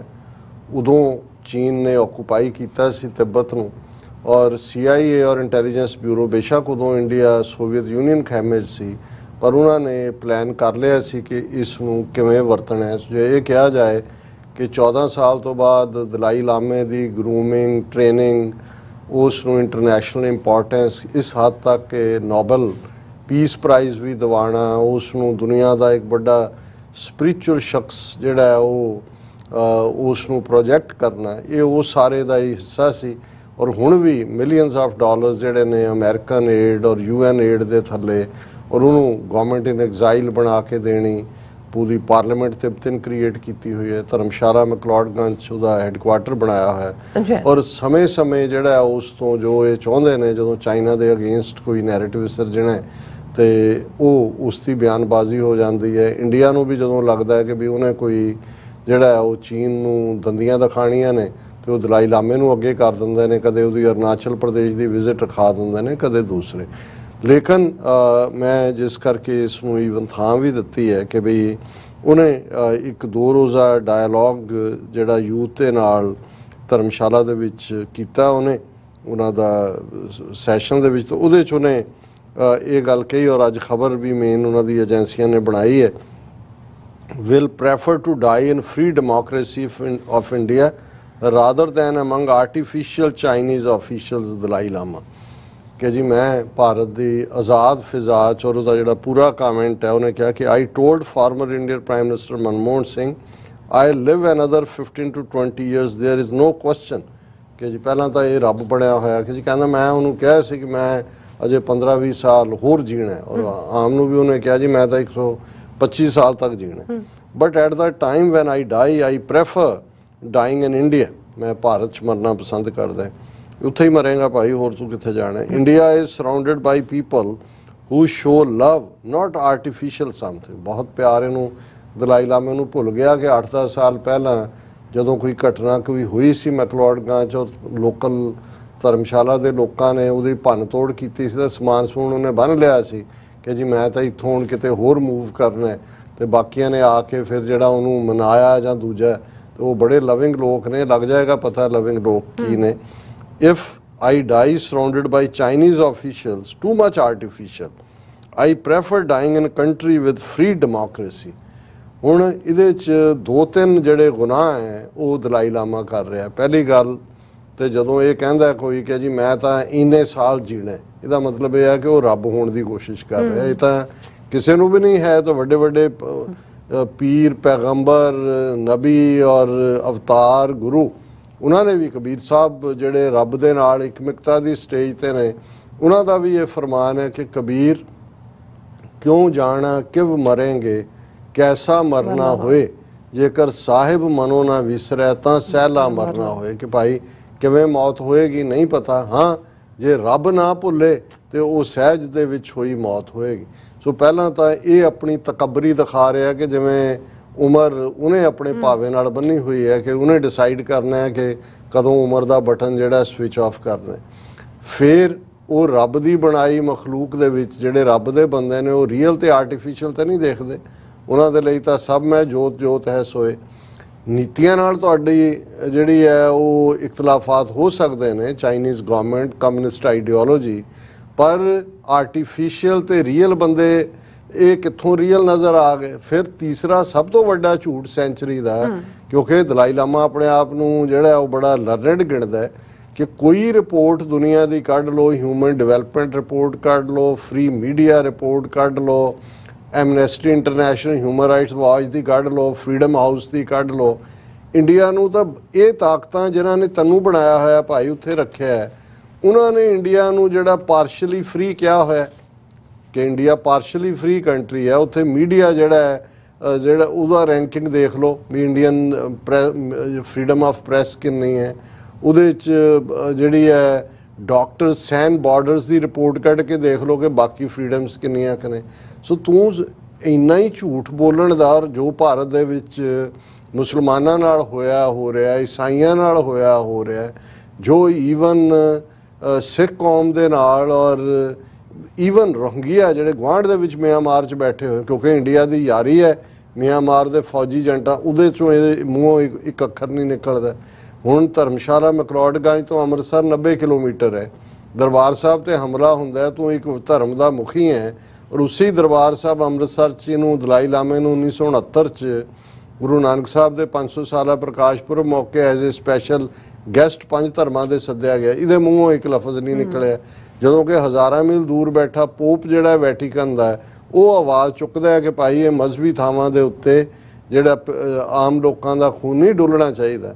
ਸੋ ਕਿਸ ਕਿਸਮ ਦਾ ਇਹ ਇੱਕ ਫਰਾਡੀਆ ਬੰਦਾ ਹੈ, ਲੇਕਿਨ ਕਿਉਂਕਿ ਇਹਨਾਂ ਦਾ ਹੀ ਬਣਾਇਆ, ਉਹ ਇੱਕ ਨੋਬਲ ਲੌਰੀਏਟ ਵੀ ਇਹਨਾਂ ਨੇ ਬਣਾਇਆ, ਤਿਬਤਨਸ ਦਾ ਧਾਰਮਿਕ ਗੁਰੂ ਵੀ ਇਹਨਾਂ ਨੇ ਹੀ ਬਣਾਇਆ, ਔਰ ਇਹਨੂੰ ਹੁਣ ਇਹ ਨਜ਼ਰ ਆ ਰਿਹਾ ਹੁੰਦਾ ਕਿ ਭਾਈ ਇਸ ਕਿਸਮ ਦੇ ਫਰਾਡੀ ਅਲਟੀਮੇਟਲੀ ਇਹਨਾਂ ਦੀ ਔਕਾਤ ਕੀ ਹੈ। ਸੋ ਆਪਣੀ ਔਕਾਤ ਹੀ ਦੱਸ ਰਿਹਾ। ਹਰ ਇੱਕ ਨੂੰ ਪਤਾ ਹੈ ਵੀ ਇੰਡੀਆ ਕਿੰਨੀ ਇੱਕ ਫ੍ਰੀ ਡੈਮੋਕ੍ਰੇਸੀ ਹੈ, ਜਿੱਥੇ ਲਾਈਕ ਕਰਨ ਵਾਲੇ ਅਸਲੀ ਲੋਕਾਂ ਦੇ ਵਿੱਚ ਮਰਨਾ ਚਾਹੁੰਦਾ ਹੈ। ਜੀ ਡਾਕਟਰ ਸਾਹਿਬ ਤੁਹਾਡਾ ਬਹੁਤ ਬਹੁਤ ਸ਼ੁਕਰੀਆ। ਸੋ ਇੱਥੇ ਆਪਣੇ ਵਿਊਅਰਸ ਕੋਲ ਲੈਣੇ ਇਜਾਜ਼ਤ। ਵਿਊਅਰਸ ਸਾਡੇ ਪ੍ਰੋਗਰਾਮ ਦਾ ਸਮਾਂ ਇੱਥੇ ਸਮਾਪਤ ਹੁੰਦਾ ਹੈ। ਤੁਸੀਂ ਆਪਣੀ ਰਾਏ ਤੇ ਸੁਝਾਅ ਸਾਨੂੰ ਭੇਜਣਾ ਭੁੱਲਣਾ ਸਾਡੇ ਇਸ ਪਤੇ ਤੇ sos@tvreports.tv ਤੇ ਅਸੀਂ ਆਪਣਾ ਪ੍ਰੋਗਰਾਮ ਲੈ ਕੇ ਫਿਰ ਦੁਬਾਰਾ ਤੁਹਾਡੇ ਸਾਹਮਣੇ ਹੋਵਾਂਗੇ। ਤਦ ਤੱਕ ਲਈ ਮੈਨੂੰ ਤੇ ਆਪਣਾ ਸੁਣਾ ਗਿਆ ਦੋ ਦੇਤੀ ਰੋ TV 84 ਬੁਲਾ ਦਿਓ ਫਤਿਹ। ਵਾਹਿਗੁਰੂ ਜੀ ਕਾ ਖਾਲਸਾ ਵਾਹਿਗੁਰੂ ਜੀ ਕੀ ਫਤਿਹ। ਰੱਬ ਰਾਖਾ।